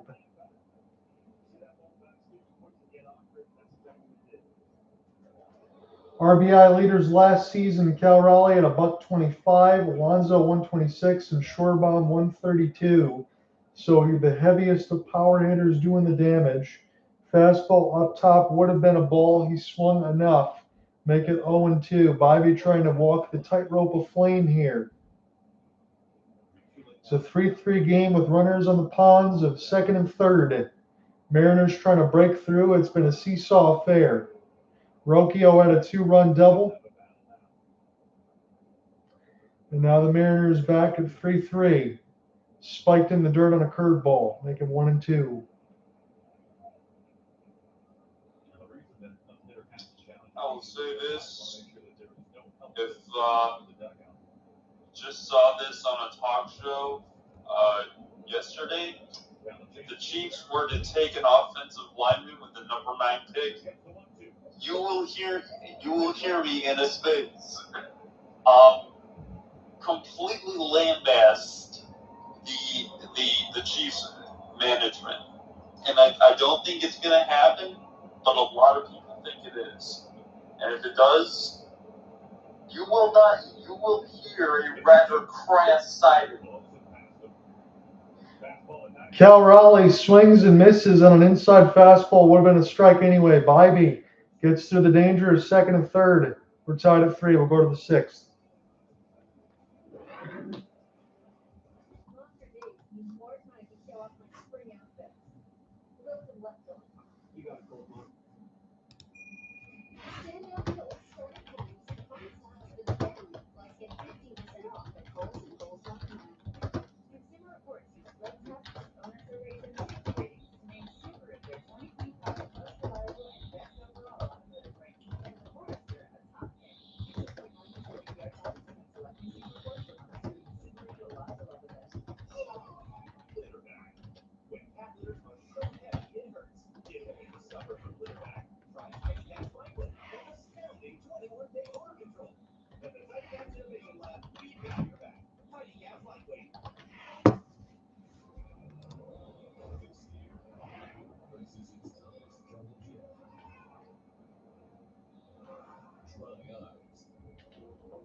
Give me 1 second, gentlemen. I'll be right back.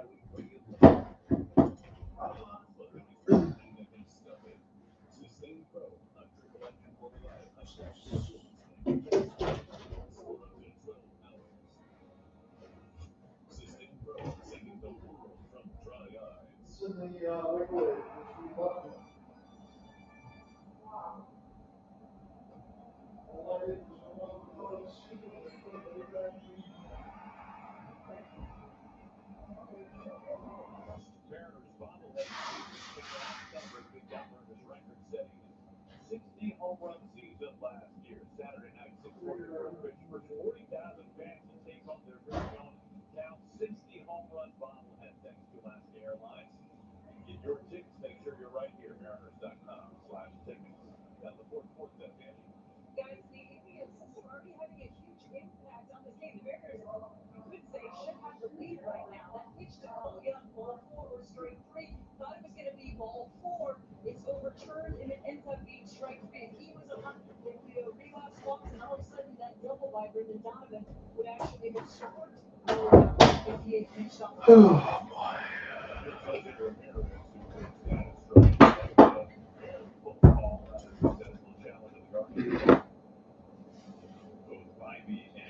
Back here in the top of the 6th, we are tied at 3. Jose Ramirez, a strikeout and a flyout to begin his day, and a curveball misses low. Now, I did say after 5, I was surprised that Logan Gilbert's still out there. Maybe this is one more batter or not.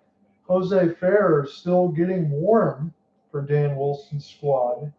But really, an opening day, you don't want to tax these guys too much. This is pot up into the infield. That's where Donovan is from the third base side. 1 up, 1 down, begin the top of the 6th.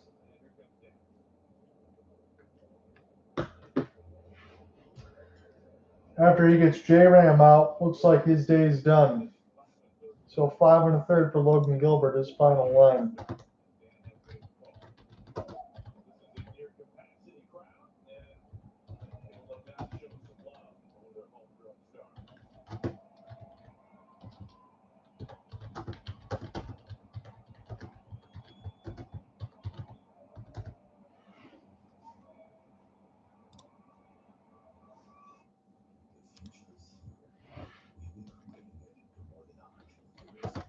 So 5 hits, 3 earned runs, no walks,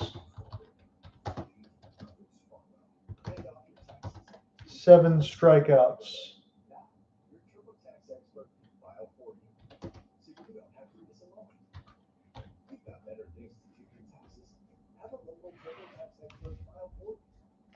And when we come back after the break, pull back up here, it'll be Kyle Manzardo, the DH.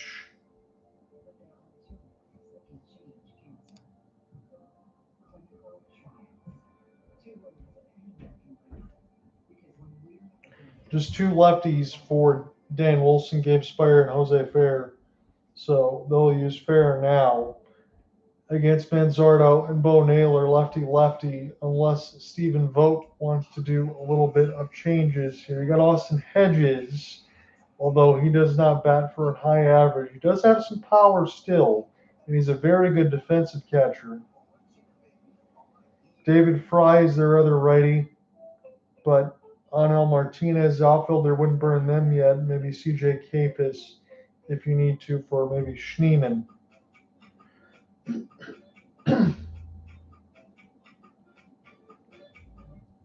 Gilbert getting a start tonight, his second straight on opening day, pitching in the sixth inning. And he should have pitched 86.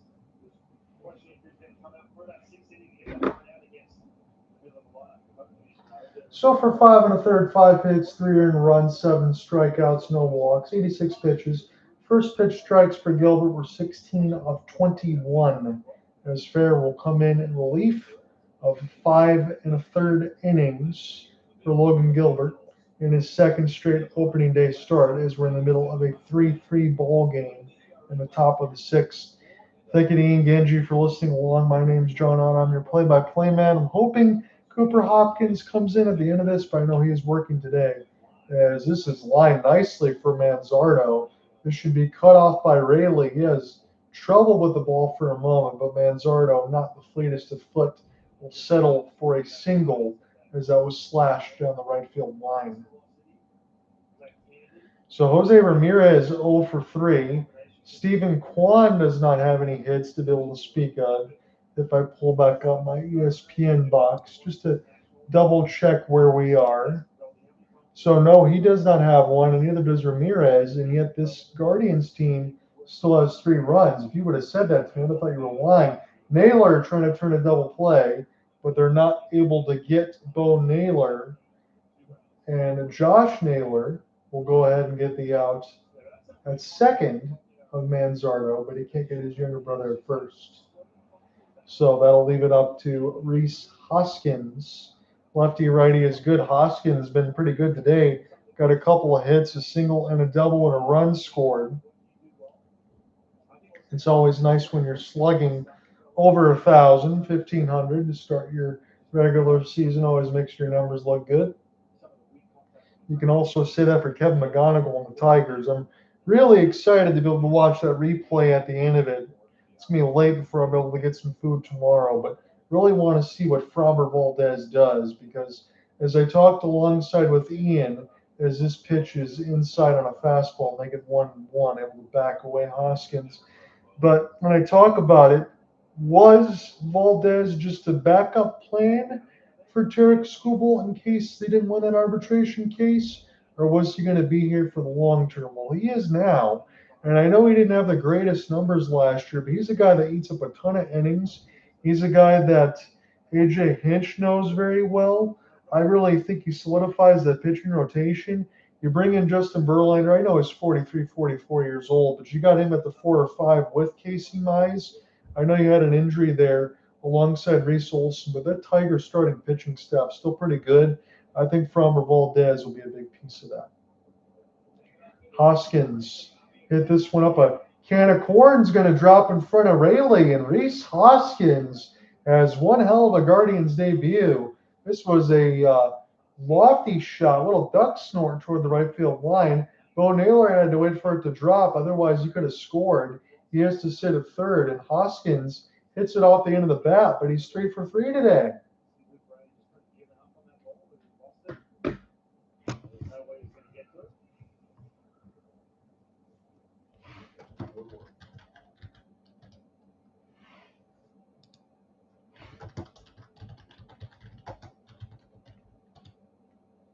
Curious to see how this relationship unfolds with Eagles work.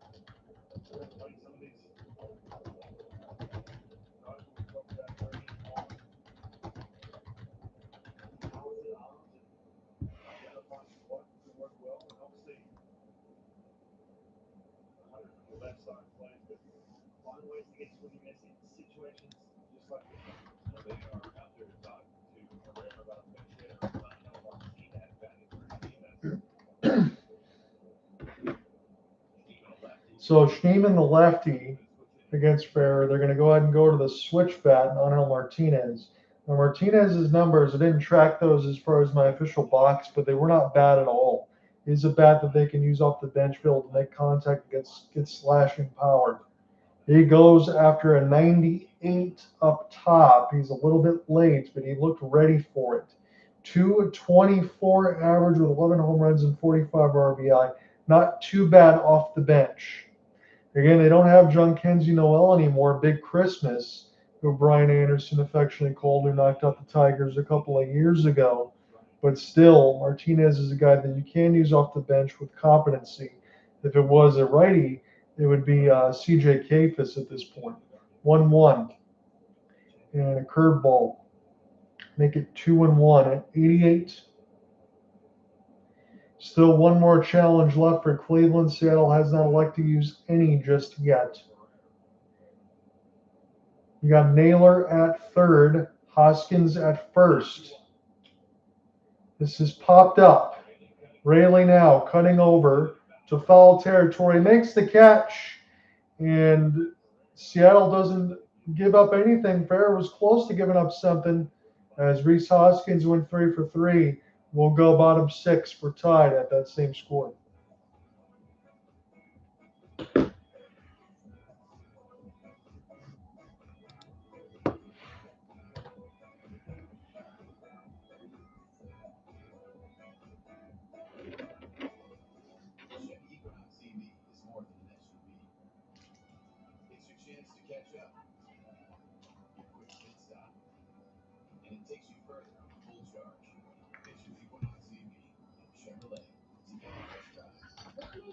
So I was in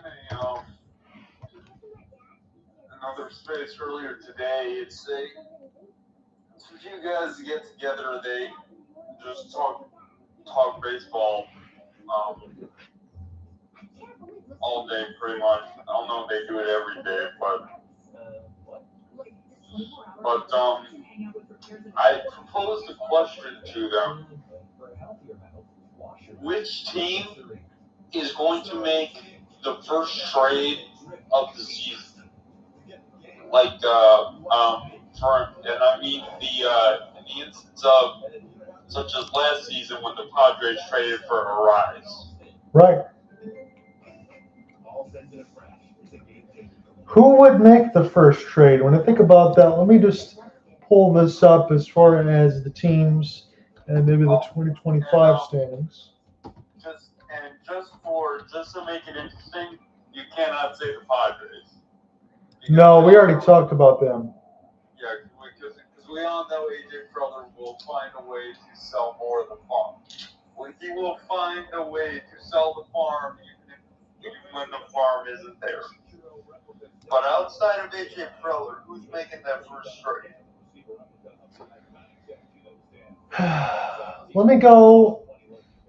Let me stay in the National League West.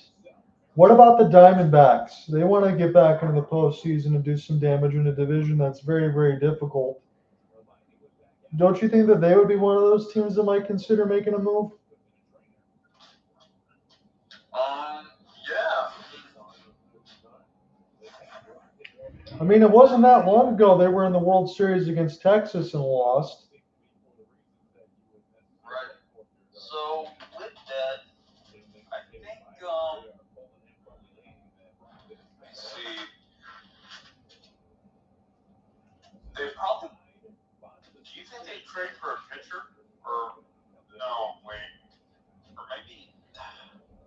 See, I don't know. See, their lineup's pretty damn good with Ketel Marte, Corbin Carroll, and Geraldo Perdomo. They probably could use another starter.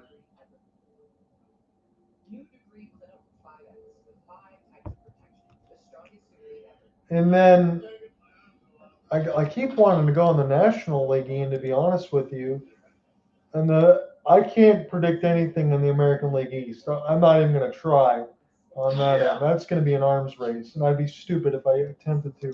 But another one of those teams that I'm thinking of, what about, and I know could be a little bit tough, because the Brewers had a great year and the Cubs are good, but the Reds were close, right? That's a team that I know you got Gino now, you still got Ellie De La Cruz. I'd like to see them get into the postseason again consistently, maybe make some noise. I'm just spitballing, but like I don't think the Marlins in the National League East. People say they like them. They got a good young team. The Braves had a down year at 76 and 86. How much do they bounce back? Is Ronald Acuna healthy completely? Just a couple things to think about.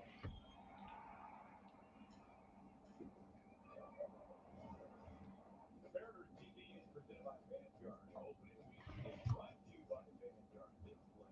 That delivers. And by Virginia Mason Franciscan House. They can play for your We are getting a pitching change in the sixth. I think it's Connor Brogdon coming in against Julio Rodriguez. cool but pleasant night here in Seattle. Now Brogdon is on. So Bivey goes 4 hits, 3 earned runs, 2 walks, 7 strikeouts, and all 3 of those earned runs are 3 solo tanks.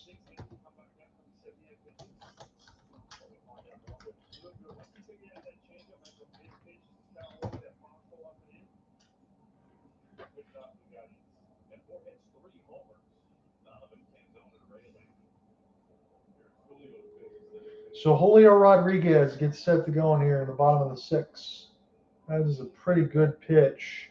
A little off speed at 90 on the bottom back foot, make it 1-0 against Julio. Strikeout in the lineout. Again, 32 home runs, 95 RBI. Can Julio Rodriguez get to 40 home runs? Because I definitely think he can get to 100 RBI. That is the question. Now, the main thing for Cal Raleigh, he had 60 tanks last year. I don't think he gets to 60 tanks. I'm on record in saying that his numbers are going to be a little bit lower. I would still give him, instead of 60 and 125, at least 40 and 100. I don't think he goes all the way down to 40, but I think those numbers dip a little bit, and Julio's probably go up even a little bit more. 2-2 against Rodriguez. So runs created plus WRC plus, then will be averages at 100. He's at 126. Again, a lot of that is also stolen bases. He's got 30, and he swings and misses for the second time, punches out, and it's the first out on the bottom of the 6th is Connor Brogdon trying to get the job done on the bullpen.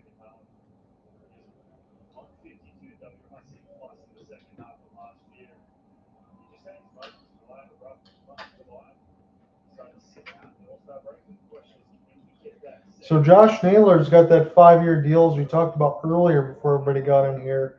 But 147 games played, 295 average. For a guy that is not fleet of foot, again, he's only 28, the former Guardian, spent some time with the Diamondbacks. He's got 30 stolen bases. For a first baseman, that is elite. Again, he's probably out of one of 100 as far as foot speed. I'd probably say in the 25 to 30, but his electric portion to be able to read pitches and know when to steal, when to go, is at least in the 95 to 100 range. He's beyond elite when it comes to that, of knowing the leverage of when to go, as it's a 2-1 count against Naylor. Again, he still has his younger brother on Cleveland, and the youngest is a Pittsburgh Pirates prospect. So the Naylor family has been all around baseball as a curveball is hit toward the catcher's portion of the wall, make it 2-2, as Brogdon's about to throw pitch number 10. John Under with you alongside Ian Genji. We're watching this one in the Emerald City on MLB.TV at T-Mobile Park. Glad you can join me here for this opening day nightcap. Again, if Cooper Hopkins is at some point listening in, I really appreciate you, my friend. I hope work is going well. Hopefully I can hear you here in the next couple innings or so before this game is done. This is a broken bat. Right to second base, that is where Rocchio is. And he makes the easy toss over. And it's 2 up, 2 down.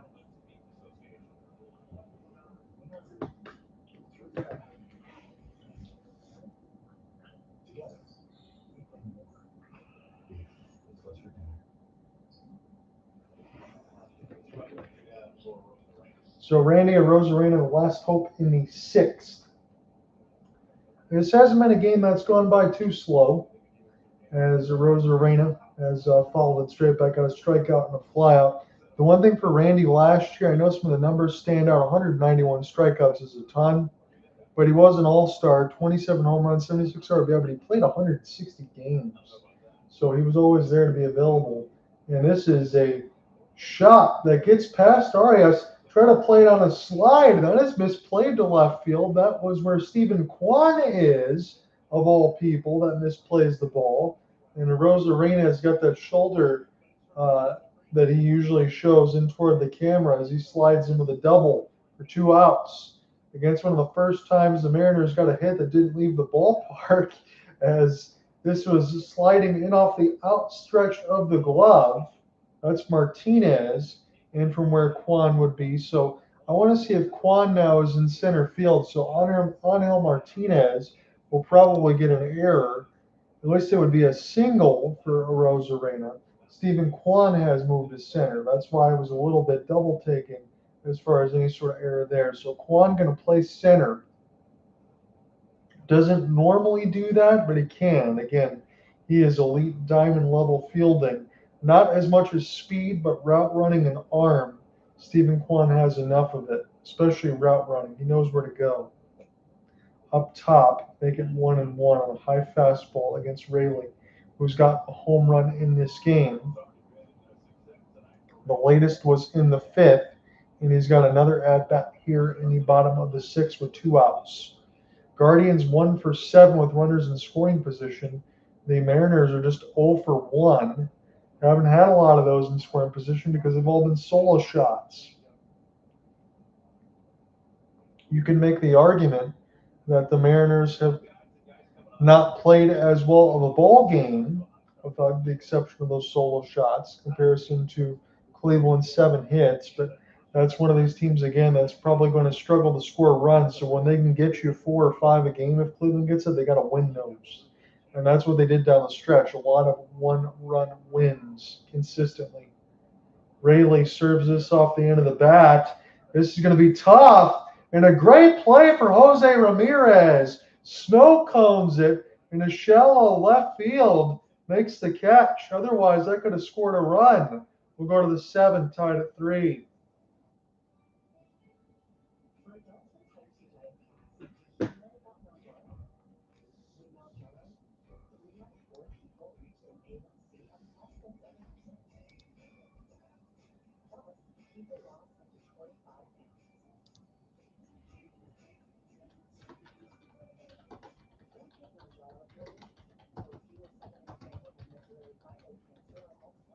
I haven't said this before on the recorder side, and it's not too many times I cover Cleveland and Detroit unless they're in the postseason. But Jose Ramirez, entering age 33, has got to be one of the most complete baseball players I've seen in a long time. Again, I double take at some of the notes across. Again, it's another one of those 30 home runs. He had 85 RBI. He's normally 100, but the offense was so anemic last year. I don't put the blame on him. But how in the hell, over the last 2 years, does Jose Ramirez have 80 stolen bases? He had 44 stolen bases last year. I don't think he's the fastest guy either. I would say probably mid-70s type speed, but he makes all the right reads. He does all the right things, and he's been willing to stay in Cleveland for less money. I think Jose Ramirez deserves all of his flowers.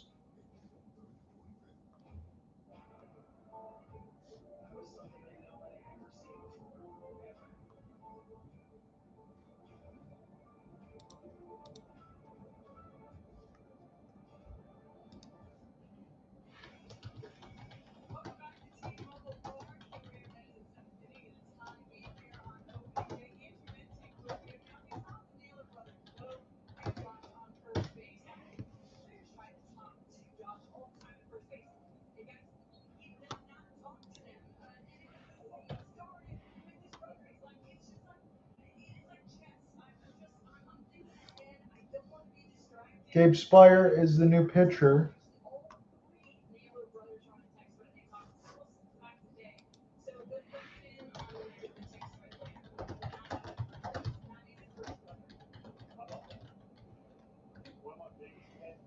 Gabriel Arias, Rocchio, and Stephen Kwan, 8, 9, and 1, due up here. Spire delivers an 0-2, 96 late for Arias. Again, 7 hits for Cleveland, 5 for Seattle, no errors. Could have probably given one in left field for Martinez, went off the glove, but they gave Rosarena the double, and that is an awful at bat for Arias. Not even close on a fastball. Half-hearted cut as well, and he punches out. I mean, that strike is 6, 7 inches off the plate up top, and he still offered at it. Rocchio, the latest to score in the 5th. It was a 2-run double. He has 1 strikeout today, 1 for 2. Spire, off-speed pitch. I'll take that back, a fastball at 95. Again, on Seattle portion, they do not show a type of pitch, although I should be able to differentiate a fastball. Now you throw me in the gulag. But still, they don't normally show the box, and they don't normally show the pitch that's being thrown. Julio Rodriguez was playing pretty deep, and this one was shallow. And Rocchio has got another hit. Typically not his forte. That's why he bats 9th in the order, more for defense. But he's got a couple RBIs and a pair of hits today as they go back to the top of the order for Stephen Kwan. Now, if you're Cleveland and Stephen Vogt, you can start awakening Kwan and Ramirez in this game as they do not have a hit as we're beginning the 7th inning. They can go ahead and take this win today at T-Mobile Park. It's as simple as that. These guys are superstars, and they need to be able to find it. Again, Aaron Judge had 4 strikeouts yesterday, but his team won 7-0. But they need these guys right now if Cleveland's going to win this game. Is make it 0-2. Gabe Spire quickly going to work, just challenge fastballs. Kwan does not have a ton of power, 11 home runs in 156 games played, but he can get back the ball. Fall out, fly out, and strikeout. Again, that strikeout's already 1 too many for me as far as Stephen Kwan. He's usually elite contact, just like Luis Urias. Kwan trying not to go 0 for 4, and this will be a toss over first to Rocchio. Drive him back who had a tenuous lead as he sits at first base. So Gabriel Arias punched out. Rocchio got a single, and we got 1 out in the top of the 7th as the Guardians are at the bat rack in a 3-3 game. Kwan up the gut. Rocchio was taken off on a hit and run. He's going to go back. So strikeout rate is under 9%. Barrel rate 2%, both 4th lowest. So even he didn't hit the sweet spot. He just got a piece of it enough.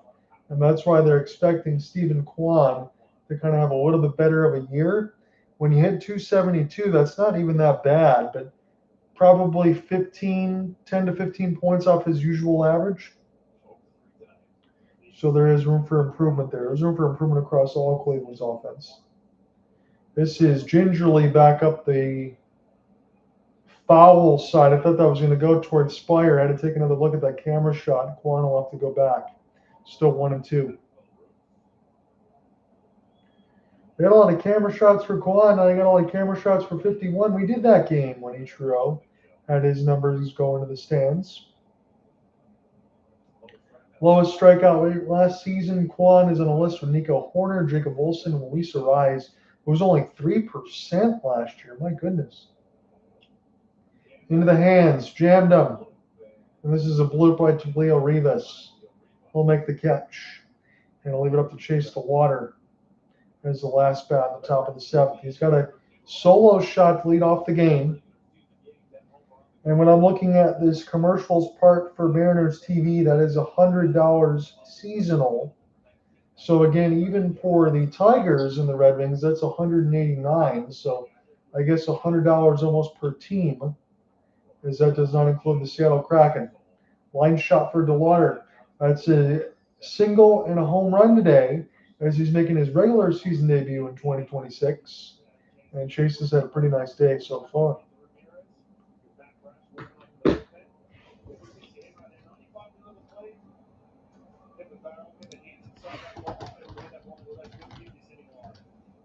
Matt Brash is third in that Mariners bullpen.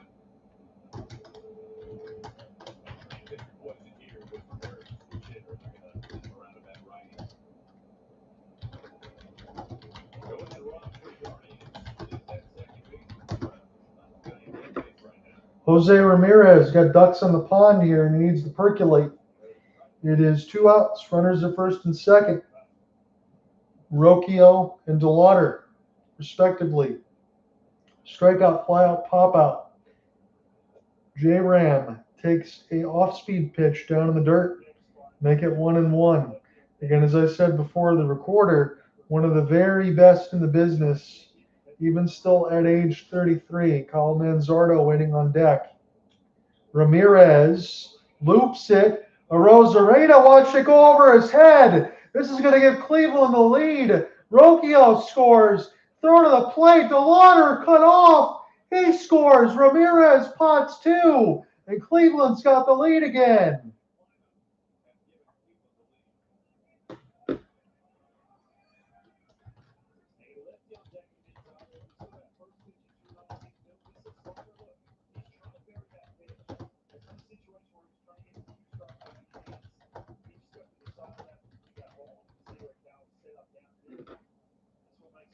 No supplies there for Jose Ramirez as he's able to come through in a clutch situation. A couple opening days ago when Cooper and I covered this all the way through, it was Jose Ramirez, I think, went 0 for 5, did not have any hits, but not this time around. You're playing with fire that many times when you got ducks on the pond and a bat like him. Now, you could have walked Jose Ramirez to go after Kyle Manzardo.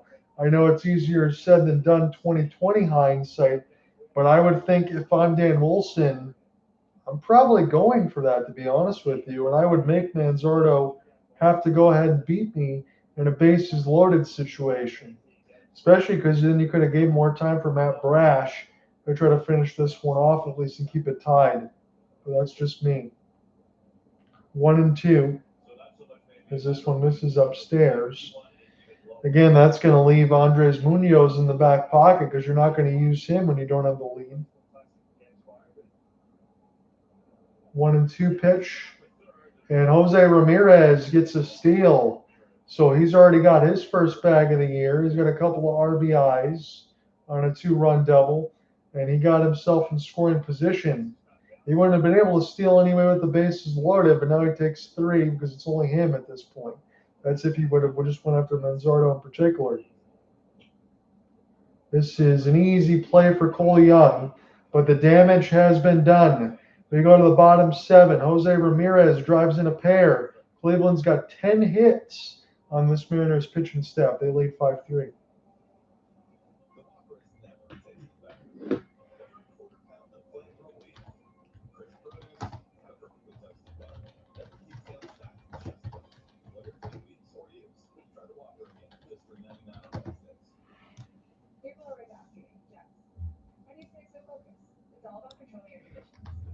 Blue signature keeps my hair fresh, which helps my game stay sharp. You see, performers when they start flash. It starts at home, and when the conditions are perfect, you know I'm gonna celebrate. With Natrol, you get the sleeping relief to thrive. Because everyday performance starts with a great night's sleep. New Natrol sleeping for sleep. The number one drug-free sleeping brand. When we say build better, it's our mission. To build a golf ball that excels in the air for maximum distance. Delivers consistent performance in any conditions and a soft feel that shows on the scorecard. All for your mission to play better golf. The new TV5 and TV5X. So we'll get set for the bottom 7. We talked about it a little bit. I guess the offense did open up. We got actually to 60 here.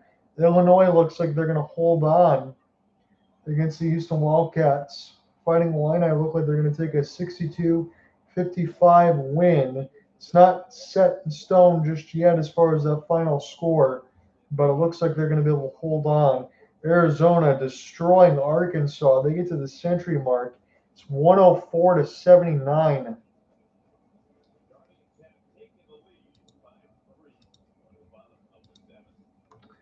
This is the only baseball game still going. We go bottom 7. Guardians are taking the lead. They lead 5-3.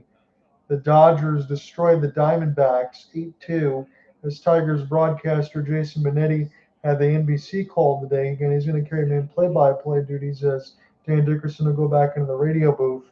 But it's good to see Jason Benetti getting all the love that he's been getting over the last couple of years. Dom Canzone, dose for dose. He hits another one, and it's 5-4. That same spot, he loves it in center field. 444 feet, and the Mariners back within 1.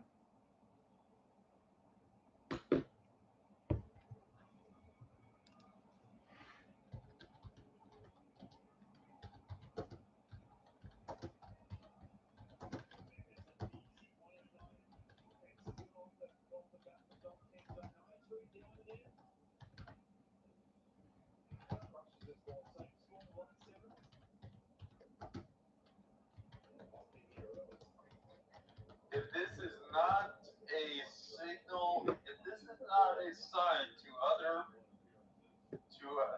the rest of the league, don't pitch Canzone inside. You said it right, Ian. I was just going to say that 94 inside, he was all for it there. Left center field, I mean, all these pitches, 430 feet plus. That one was a 444. Absolute deafening shots. And now Seattle only down 1. And all 4 runs that Seattle has scored are all solo shots as Cole Young punches out. It's the first out in 7.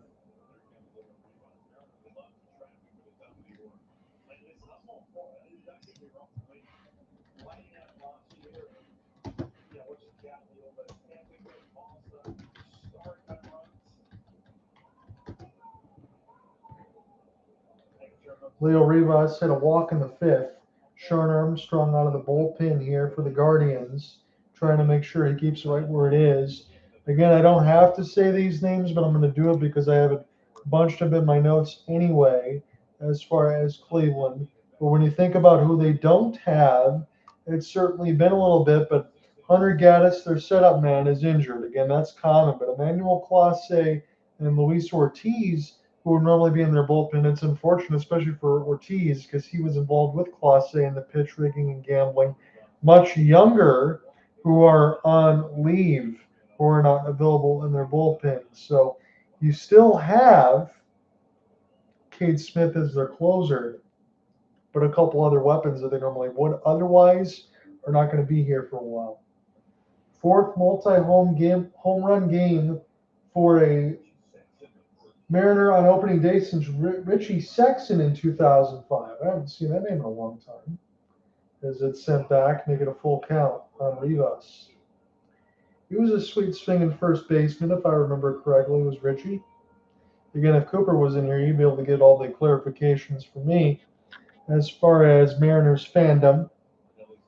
But I just happen to be able to bring this one. Anytime we cover stuff that's his team and all that, I'm just hoping that these games are close and exciting. Most of the time they are when Cleveland and Seattle play, so that's why I don't mind it. Rivas swings and misses on an off-speed pitch. A little change up there. Got him just out in front. And Donovan has had a double and a home run led off in the first.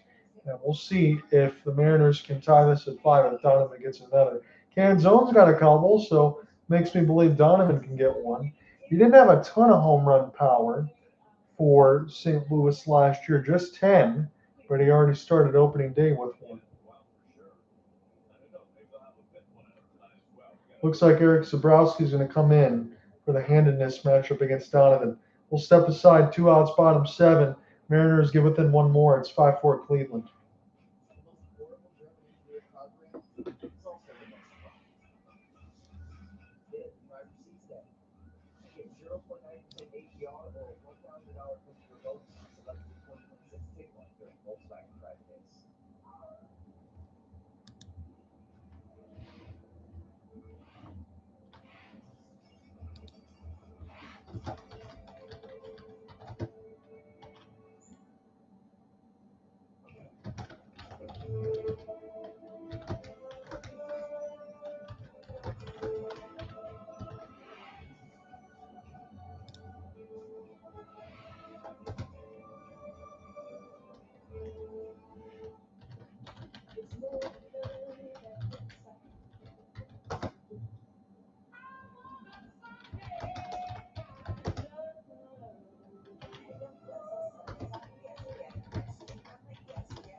So Stephen Vogt has used Brogdon, he's used Armstrong, and now Zabrowski out of the bullpen.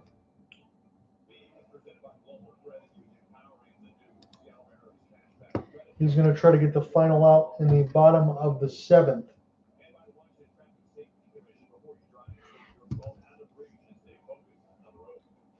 I'll leave it up to Brendan Donovan. So lefty-lefty is the matchup, and a curveball spiked in the dirt. Make it 1-0. Zabrowski, pretty good numbers last year in 33 games, an ERA of just 184 and 29 in the third innings, 42 strikeouts, 21 walks.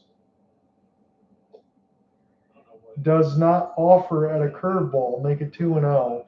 And Donovan, as far as his eye and the selectiveness of the zone, I have to imagine is pretty strong from what I'm seeing today. And as far as his averaging numbers that we profiled, as he will take a courtesy strike, almost middle, a little bit low, make it 2-1. Trying to work his way to extend in the seventh inning. Cal Raleigh would be next in the eighth, even if he doesn't reach. As this is popped up, good challenge fastball there at 2-2 inside his kitchen. Will back him off. As Donovan gets set to dig in one more time. Going to get set to stretch here, if not for one more strike for Zabrowski. Cleveland got a 5-4 lead. Swing and a miss. Curveball gets Donovan. Toss over there for Bo Naylor. And the Mariners, they get one more from Don Canzone. 6 hits, 4 bombs. It's 5 runs, 10 hits for Cleveland. They'll bat in the eighth.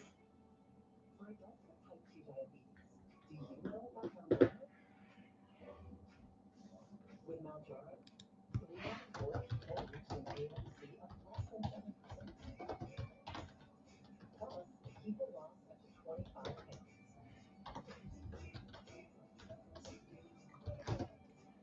Manzardo, if you're allergic to, or if you or someone in your family have medullary thyroid cancer or multiple endocrine neoplasia syndrome type 2.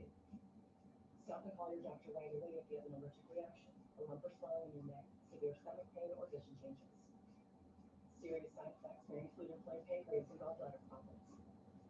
Little fence post scoring in the game to tell you about. Both teams scored a run in the first. Seattle took a 2-1 lead. Again, solo shots from the name of the day. You got a double there for Rocchio in the fifth to momentarily give Cleveland the lead. Seattle comes back, ties it up with another solo shot. 3-3 after 5.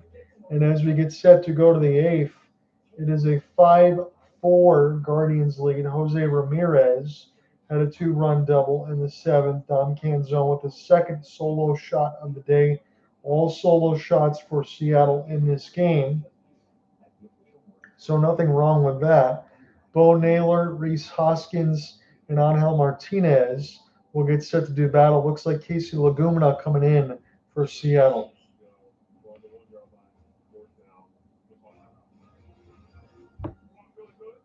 Let's go another look at the NHL scoreboard. Looks like we're going to OT between Edmonton and Vegas. I think Vegas will be happily taking that. Looking at the wild card standings in real time, Edmonton 80 points at least, Vegas Golden Knights 79. They need to get any sort of points that they can to just hold off the Nashville Predators. Again, that's the Central, but still, the Seattle Kraken 74 points, the Kings 74 points. Let me refresh this. So yeah, 5-point buffer at best for Vegas in the Pacific in comparison to two Central teams in the Mammoth and the Predators. But I'll be honest with you right now, in between Edmonton and Vegas, I don't really see Vegas looking like themselves this year. I don't see them going on a long run. I'm confident that Edmonton can beat Vegas, but I don't think they can beat many other people either. No, both of them are paper tigers. The only reason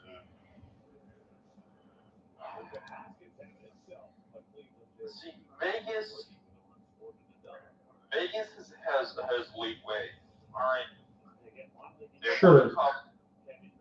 all the wheeling and dealing produce a cup. Edmonton, on the other hand, will fall into the same category as the Sharks, the Canucks after the Twins retired. I mean, every team that if you want to call it, we could say the Predators for a short time, but they always seem to bounce back. At least I will give the Predators credit. Again, they made a Stanley Cup Finals too, like Edmonton did, but they do bounce back. They go through different team after different team after different team, rebuild and whatnot. The Predators sold at the deadline, and they're doing this and got assets back. So I do give them credit. And for Edmonton, when you think about it, you said it last year, well, alongside Alec and myself, that was their best chance to get things done. And if they didn't get it done, they probably will never find a way in between the McDavid and Draisaitl era. And I agree. I don't see it. McDavid gave him that courtesy to give me that show me contract. And when you got Stan Bowman back in there behind there, you can talk about Ken Holland as much as you want. If you told me flip a coin or put a gun to my head, Stan Bowman or Ken Holland, I mean, you're asking me to drink the poison one way or the other. But they tried to make a goalie move with Tristan Jarry. That blew up in their face. And all the other moves that they've done, I just don't see much. I guess thank God for Zach Hyman, as you mentioned earlier, because otherwise, I don't know. If Sam Bowman was actually serious about this, he would have gone, pardon my French, he would have gone balls out for Connor Hellebuck. Yeah. That's what you needed. We've been saying that for how many years? Everybody's been saying that across analysts. You have to find a way to get goaltending. Well, it costs too much. So damn what? You have a window in between the two best players in the world, if not top 5 in between for Draisaitl. You got to get it done now at any cost. I don't care what happens after, as long as you win it. Yeah, if you get one cup, it's worth it. Yes. Seriously. And that was all it needed to be. I could go through the whole entire tenure of what they've done. And we talk about some of those moves before, and I'll get back into the play-by-play as Lagumina delivers. It goes 1 and 2 for Angel Martinez, but all the moves that they've done are not needle movers. And then you got guys like Trent Frederick, like I see you talk about Jarry in terms of Stuart Skinner, but it's just not enough. And that's just been the story of it the whole tenure of Connor McDavid. Too much and not enough. Another 1 and 2. Lagumina now trying to make this as clean as possible. He's got to keep the score line right where it is. Mariners can definitely walk this off. Again, they still have 6 more outs to work with. They're only down 1. You do have a runner at first with 1 out. Another one skied out toward Cal Raleigh. And be another one sent straight back. A 4th straight foul ball for Angel Martinez. Going into this live play-by-play, just to catch you back up to speed. So Rhys Hoskins again has had himself a whale of a ball game. That's someone they brought in to try to kind of solidify some of that for Cleveland's offense. He's got a double, couple of singles, and a walk at this point right now. He has been all over the score sheet as Cleveland still got a 5-4 lead. Lagumina now trying to deliver a 2-2 way up top. And now we'll see if Hoskins wants to go to stay out of the double play. 7 pitches in this at-bat will be getting number 8. Drawn Edwardi on a solo call alongside Ian Genji, who's gracefully joined me here for this opening day. And Martinez swings and misses. That's a lovely effort there on an off-speed pitch way outside of the strike zone, and it's 2 away. Little off-speed sweeper. Maybe 92 on that slider. And Martinez had no chance. It'll leave it up for Gabriel Arias, who has done nothing in this game. Again, we talk about 8 and 9, but Rocchio, a couple hits, and now Arias finally finds a way to get through. So as soon as I say that, I always turn around and be able to get some hits, but that's what really Cleveland needs. So I keep hammering that point. If they can get production from the bottom of their order and then turn it over to Kwan and Ramirez, as Ian said earlier, they're going to be the cockroach that doesn't die. Again, we'll see them at the end of the year. And wherever Cleveland is, they'll be right there at the end of the year. I can promise you that. But if they can find a way to get consistent production off the bottom of their order early, they can put themselves in a much better standing. That's why I've been harping on that point. Rocchio takes a fastball that splits the middle, make it 0-1. Cleveland trying to score again with 2 outs in the 8th. Hoskins walked. He's now at second, inside of the back foot on Rocchio. Lucky it didn't hit him there. A double, single, a run scored, and 2 RBI. It gave Cleveland the momentary lead in the 5th until Jose Ramirez helped them get it back in the 7th. Every time Cleveland has scored, Seattle has responded in this game. Big swing and a miss on a curveball, make it 1-2. Inside, a beautiful pitch at that. Arias at first with the single. Hoskins walked. That's where they got the 2 runners with 2 outs in the 8th. Cleveland up 5-4. Fastball was a good cut a little early there, was Rocchio, but that's what you want to be ready for the fastball. That was mid-90s.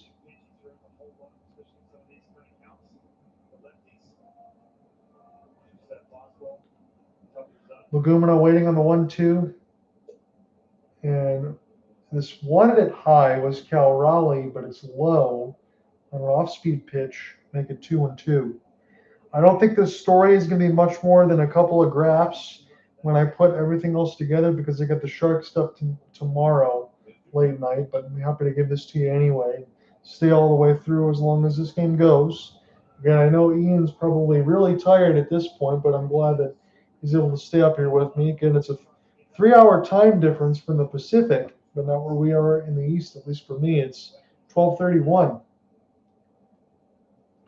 as it's 2-2. Inside again, and Rocchio having himself a good game, and a long at bat might have gotten a piece of the left foot of Brian Rocchio. So let's see. I'm going to look and see if this maybe hit him in the knee. Yeah, I got the jersey. Hit his left side of the jersey, and that is a bases loaded 2-out situation for Stephen Kwan.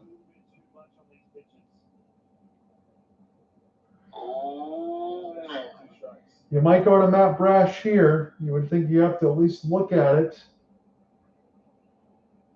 And I don't know if they want to use Munoz in a 5-4 game, but you really need this out. So pitching coach leaves the dugout. They had their meeting on the mound. They've used everything else they could. The umpire says, hurry it up. Stephen Kwan is 0 for 4. That means he's beyond due at this point. He's definitely not a threat to take you deep, but as long as you can get it out of the middle of the infield, he could at least play a couple here to give Cleveland a 7-4 lead should he do so. His average with the bases loaded last year was 375. No place to put him, and the fastball misses upstairs. It's 1-0. Lagumina is about to throw pitch number 26 in this inning out of the bullpen. Perfect pitch on a fastball, gets the call. Might have been a tad outside, but it is 1-1. Did not catch the zone, maybe a hair's width of a seam.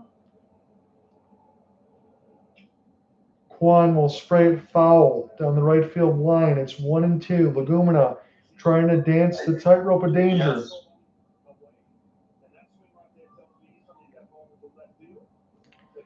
Stephen Kwan trying to come through in a big leverage moment. Cleveland's got the lead, but they want more. It's 5-4. Ducks are full.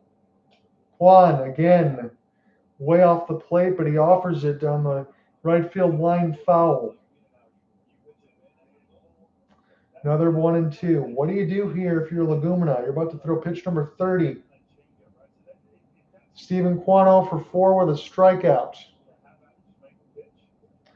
And he got him again! Stephen Kwan punches out with the bases loaded. And Lagumina does the job. And it's the final 6 outs for the Mariners. Cal Raleigh will lead it off. And if there was ever a time for Kyle Raleigh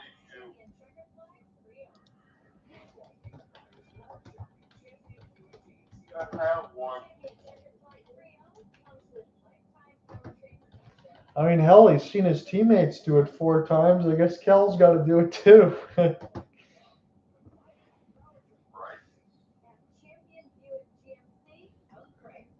So that play-by-play in the 7th that we've gone through, Rocchio was hit by a pitch. Arias singled. Hoskins walked, if I could speak. And that's what left Kwan and the bases loaded. I'll just give you that recap there from my notes.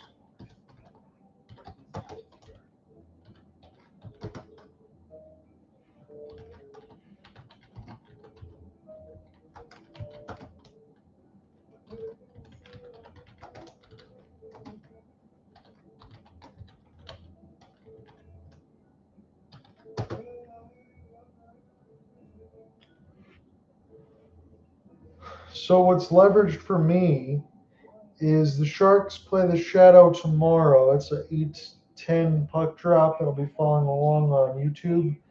If they win in any fashion tomorrow, they will get a bye to the semifinals. And that would mean I don't have any Sharks assignments, not on April 4th, next Saturday. That would put me all the way to the 18th into the next week of the semifinals, because against best of 3. If they do not win, then that means I will have Sharks assignment live on the 11th and 12th of Saturday. That's a best of 3. If the Sharks lose a road game, it'll be 11th and 12th where they need to get must wins on those. So that's what's leveraged for me tomorrow. I'll be watching that alongside the Michigan basketball game. Cal Raleigh now gets set to lead it off. It's bottom 8, 1-0, and now it's 2-0. Zabrowski misses on a couple of fastballs. It's Cal Raleigh, Julio Rodriguez, and Josh Naylor, the most dangerous part of the order, 2, 3, 4 for Dan Wilson's squad. Raleigh, big cut on a curveball, doesn't find it. Make it 2-1 again. When I say curveball, also be thinking sweeper, anything else. Just a good movement there to get it underneath the bat at 84. It was almost middle, but he's just trying to get those arms to move. And again, he goes down a little bit lower and leverages that same swing up the bat path, make it 2-2. So smart pitching there for Eric Zabrowski as Cal Raleigh calls time, his right to do so. This is the Mariners' 50th season as a ball club. Julio Rodriguez on deck. We're just beginning the bottom 8, 5-4 Cleveland. Strike 3 called. And does Cal Raleigh want to challenge it? No. He will go back down and take a seat. That was one he could have challenged, and it would have been still his opportunity to be at the bat rack. So I guess you got to call it out quickly enough if you're going to challenge it. It's not just going to be like, hey, this is what the system says. It's up to the players at least to go ahead and make that call. I do like that ruling, to be honest with you, because the players should know the strike zone better than anybody else. Another sweeper, make it 0-1. So the Mariners are down to their final 5 outs of the ball game.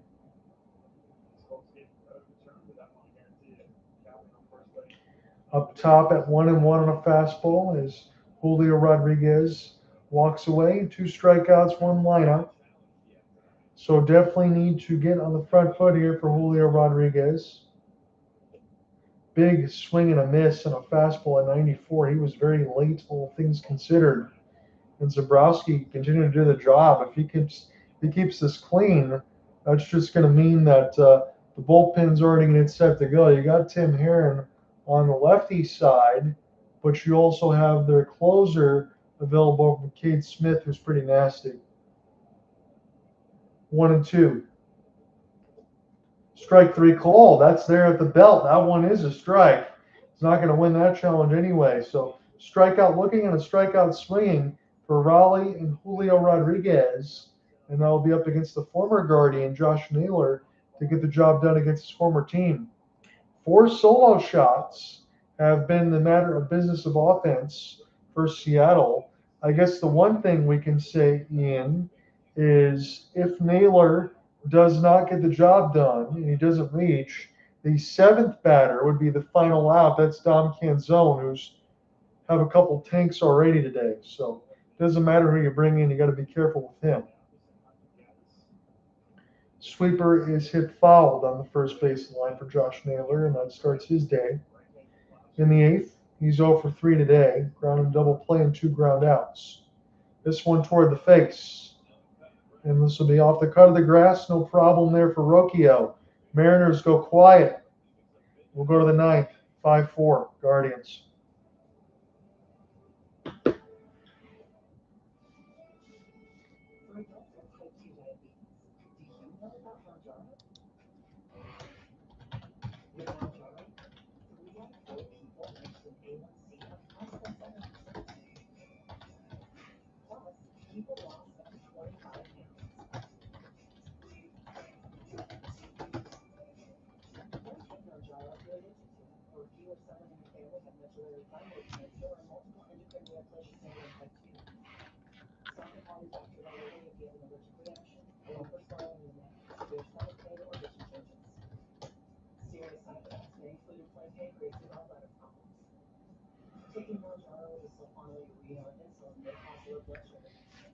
Okay, it doesn't look like Cooper's going to join in, but I'll probably catch up with him maybe on Monday. I'll ask him about the Flames Avalanche assignment. I know it's the Avalanche, but it is Nazem Kadri on the other side. It's been a while since I caught up with them. They're going to play 3 times in 3 weeks. One of them will be at the Saddle Dome. I think that's on the 14th, maybe a Thursday. Again, that would be before my first playoff assignment of this year, at least for the Sharks, depending on what happens.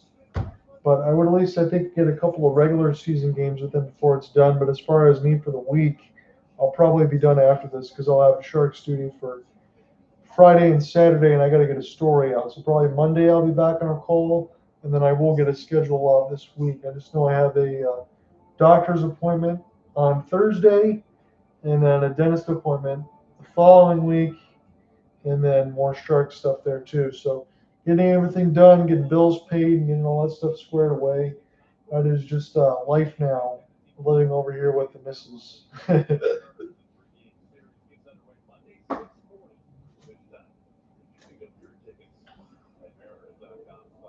Looks like the Mariners' next series might be against the Yankees too, from what they're showing.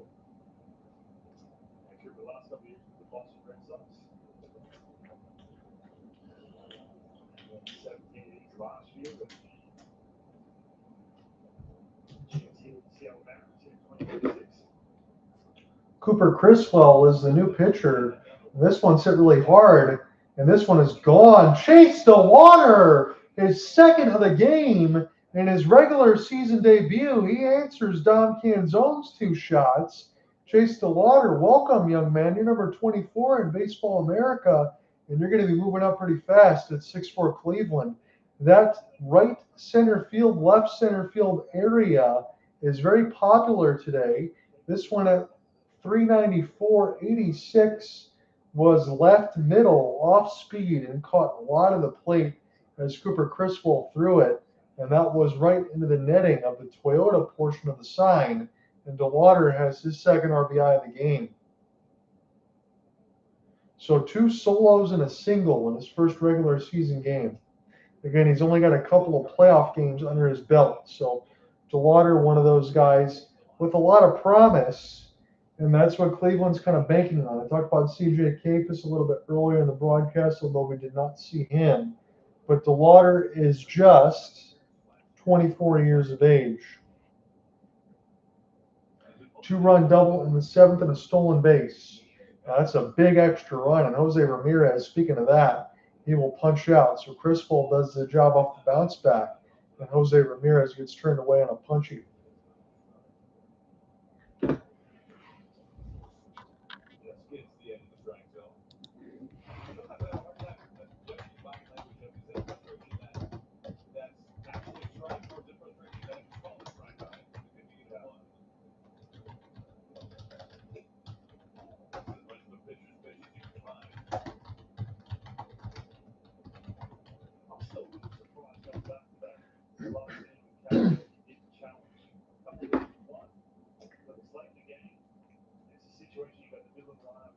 Call Manzardo takes a curveball. I wouldn't say too generous of a call there, but it's 1-1. Again, they're talking about Cal Raleigh maybe not whether he should have challenged. Probably should have. He would have actually got another ball there to continue his at bat. But you would think catchers know the strike zone more than anyone else. You'd have to imagine because you're seeing it behind the plate all day. 2-1. Manzardo got a little bit of count leverage. A lot of off speed up for Cooper Criswell right now for the former Red Sox. And again, that's not what you want. Because if you're topping at about 82 and it's right in the honey hole, that's when it gets really hit hard. You throw the cement mixers up there that are easy to get to as this goes down the line foul. That probably had the distance near the foul pole toward the left field line at 331. We press on a full count. Thank you to Ian Genji, who essentially joined me for pretty much most of this broadcast. Wondering what they're going to get set to finish this off as we got top 9 full count.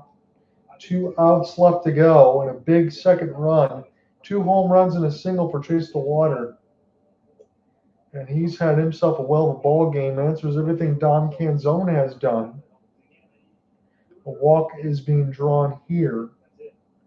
And that will continue the conga line for Cleveland as they're trying to add on a 6-4.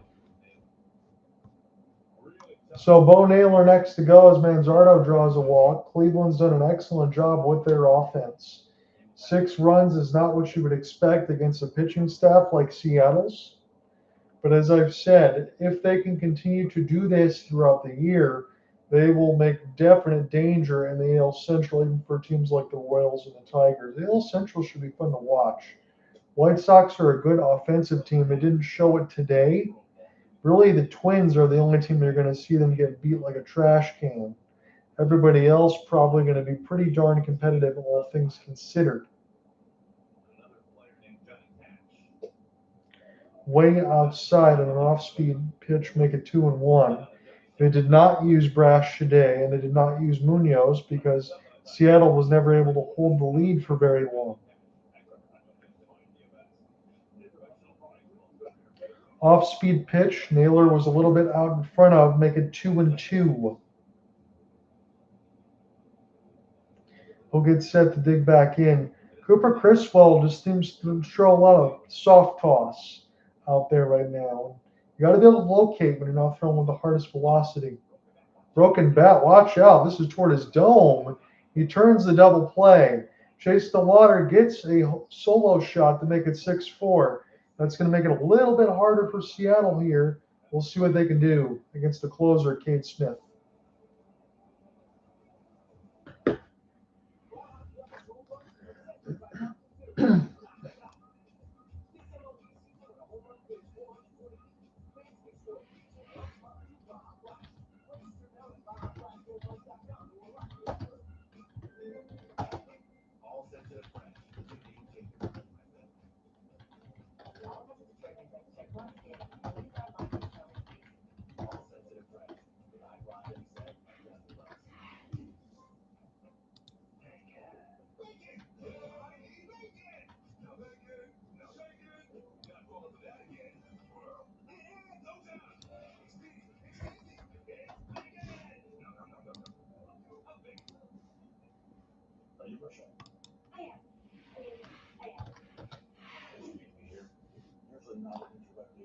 So Cooper Criswell's line is done.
Cade Smith, the closer for Cleveland, and Stephen Vogt's squad looking to hold a 6-4 lead. It's Randy Arozarena, Luke Raley, and Dom Canzone. You're not taking out Dom Canzone because he had a couple of tanks in this game. All solo shots for Seattle, but their pitching staff gave up 6 runs against a Cleveland offense that isn't very potent. And that's the one thing that you talk about. 97 splits the plate, but Randy Arozarena still had 2-1. Another one a little bit to the left in that same spot, make it 2-2, and Randy up against it here. That extra run for DeLauter was huge because if it was 6-5 or 5-4, you'd think one more solo shot again is definitely possible. Full count now for Randy as the curveball misses a little bit low. Luke Raley would be next unless they want to change, but Raley's got one today. Full count against Randy. Get the sign for Bo Naylor. Randy's going to pop it up. That's where Stephen Kwan is. Shallow center field makes the catch. And the Mariners got 1 out in the bottom of the 9th. Jordan here with you from T-Mobile Park, watching this one on MLB TV. We're going to set to close out the late game on the opening day of 2026. Glad you can join me here for this. This was a lot of fun. It was a whale of a ball game, all things considered. A lot of home runs. A lot of solo shots, but Rocchio was strong in this game. Again, 8-9 between Arias and Rocchio. Not really strong points for Stephen Vogt's squad, but as we said, if they can turn the lineup over consistently for Kwan and Ramirez and throughout the year, Cleveland might not have to cut it toward the end of the year just to make it, and with the hopes that the Tigers collapse a little bit. They did lose in the wild card, but still, Cleveland is a team that will never die. 0-2, late on a 97-mile-an-hour fastball up top to the right of the box. 1 for 3 with a tank was Luke Raley, trying to keep things going. He swings and misses late at 97 on the outside black. Perfect pitch. We'll leave it up to Dom Canzone. So Raley had 1, Canzone's got 2. He's 2 for 3 today with 2 tanks. Can he get 1 more is the question. Pretty much in identical spots toward right center field. 179 off the bat, 108 off the bat. 107.9, not 179. If it was that, then you're talking about breaking the sound barrier. 2 solo tanks, he had 300 last year at 11, so he's already got the power surge going. Curveball misses low, make it 1-1. Last at bat here for the M's. This is up the gut at 97, and the Mariners now down to their final strike. Wasn't able to talk to Cooper Hopkins today, but we know at some point we'll get a full game. I want to get at least a couple of hockey games for the end of the regular season, but I know he's a busy man. Maybe the Mariners don't get it done today, but it was still a whale of a ball game as we wait on the 1 and 2. Canzone. That is up the gut, Arias into the glove, and that counts as the out. He gets that one a line out. Canzone hit it very hard, but Cleveland wins this ball game. They win on opening day on the road at T-Mobile in the Emerald City. They won 6-4. John Ott signing off for this one. It was a lot of fun. We'll see you probably sometime next week. Peace, everybody.